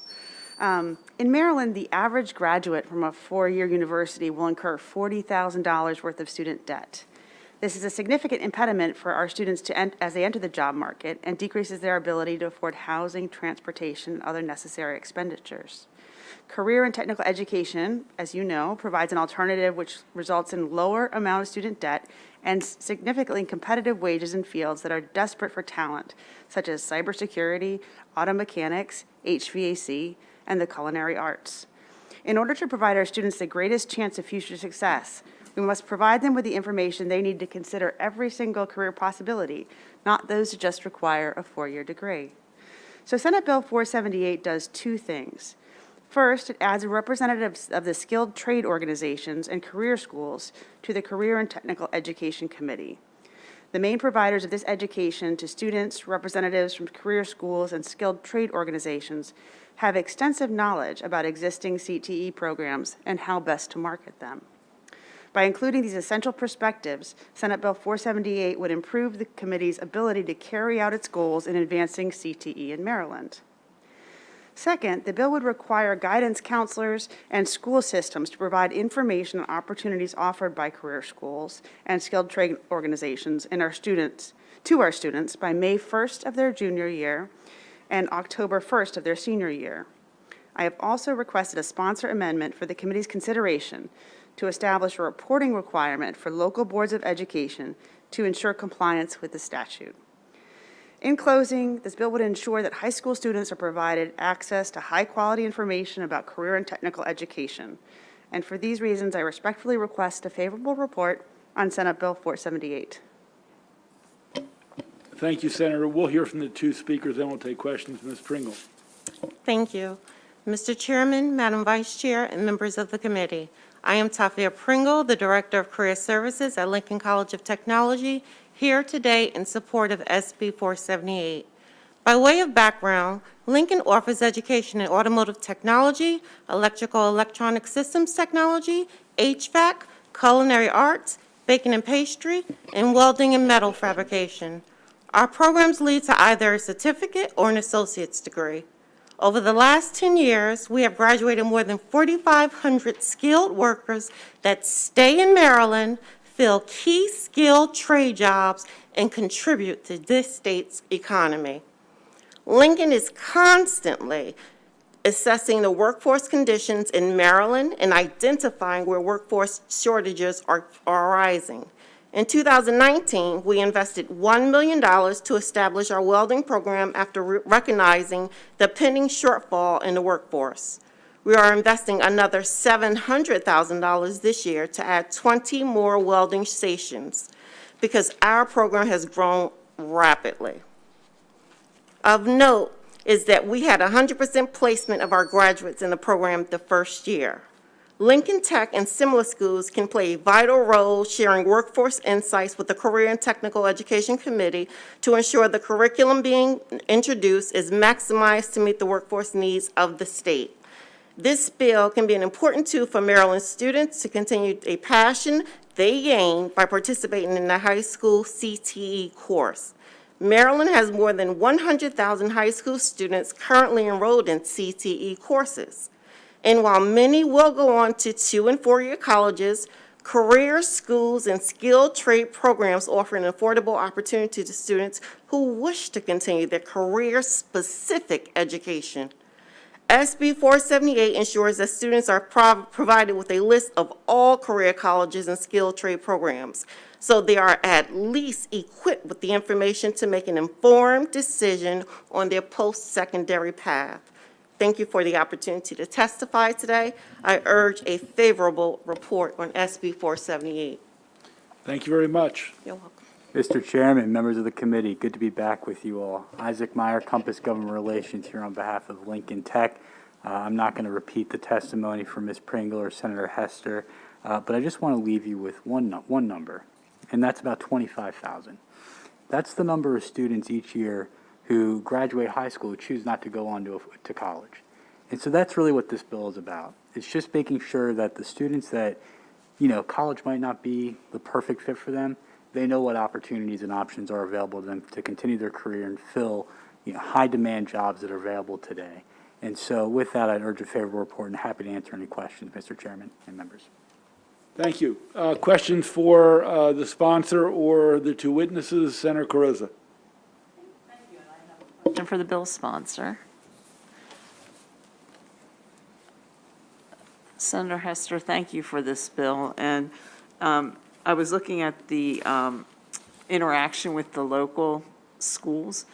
And in light of the severe workforce shortage that I know we have on the shore in every major sector, from hospitality to public safety to construction to healthcare across the board, and given, and in my district I have 3 technical high schools, is this, do you see this obviously addressing the workforce shortage in any one area or just across the board? Thank you for the question, Senator Carosa. No, I think it's really about just getting the information out there to those 25,000 students and making sure that they know, what's open in all the fields and where to go for those next steps if they choose not to go to college. So more like cumulative information that they would have? Yes, Okay. it's not to benefit any specific industry. Okay. Thank you. Further questions? Seeing none, thank you for your patience. Thank you for your legislation, Senator. Folks, 425, a heck of a lot better than yesterday. Enjoy the rest of the afternoon and head back to your offices and homes and whatever you do. We're adjourned.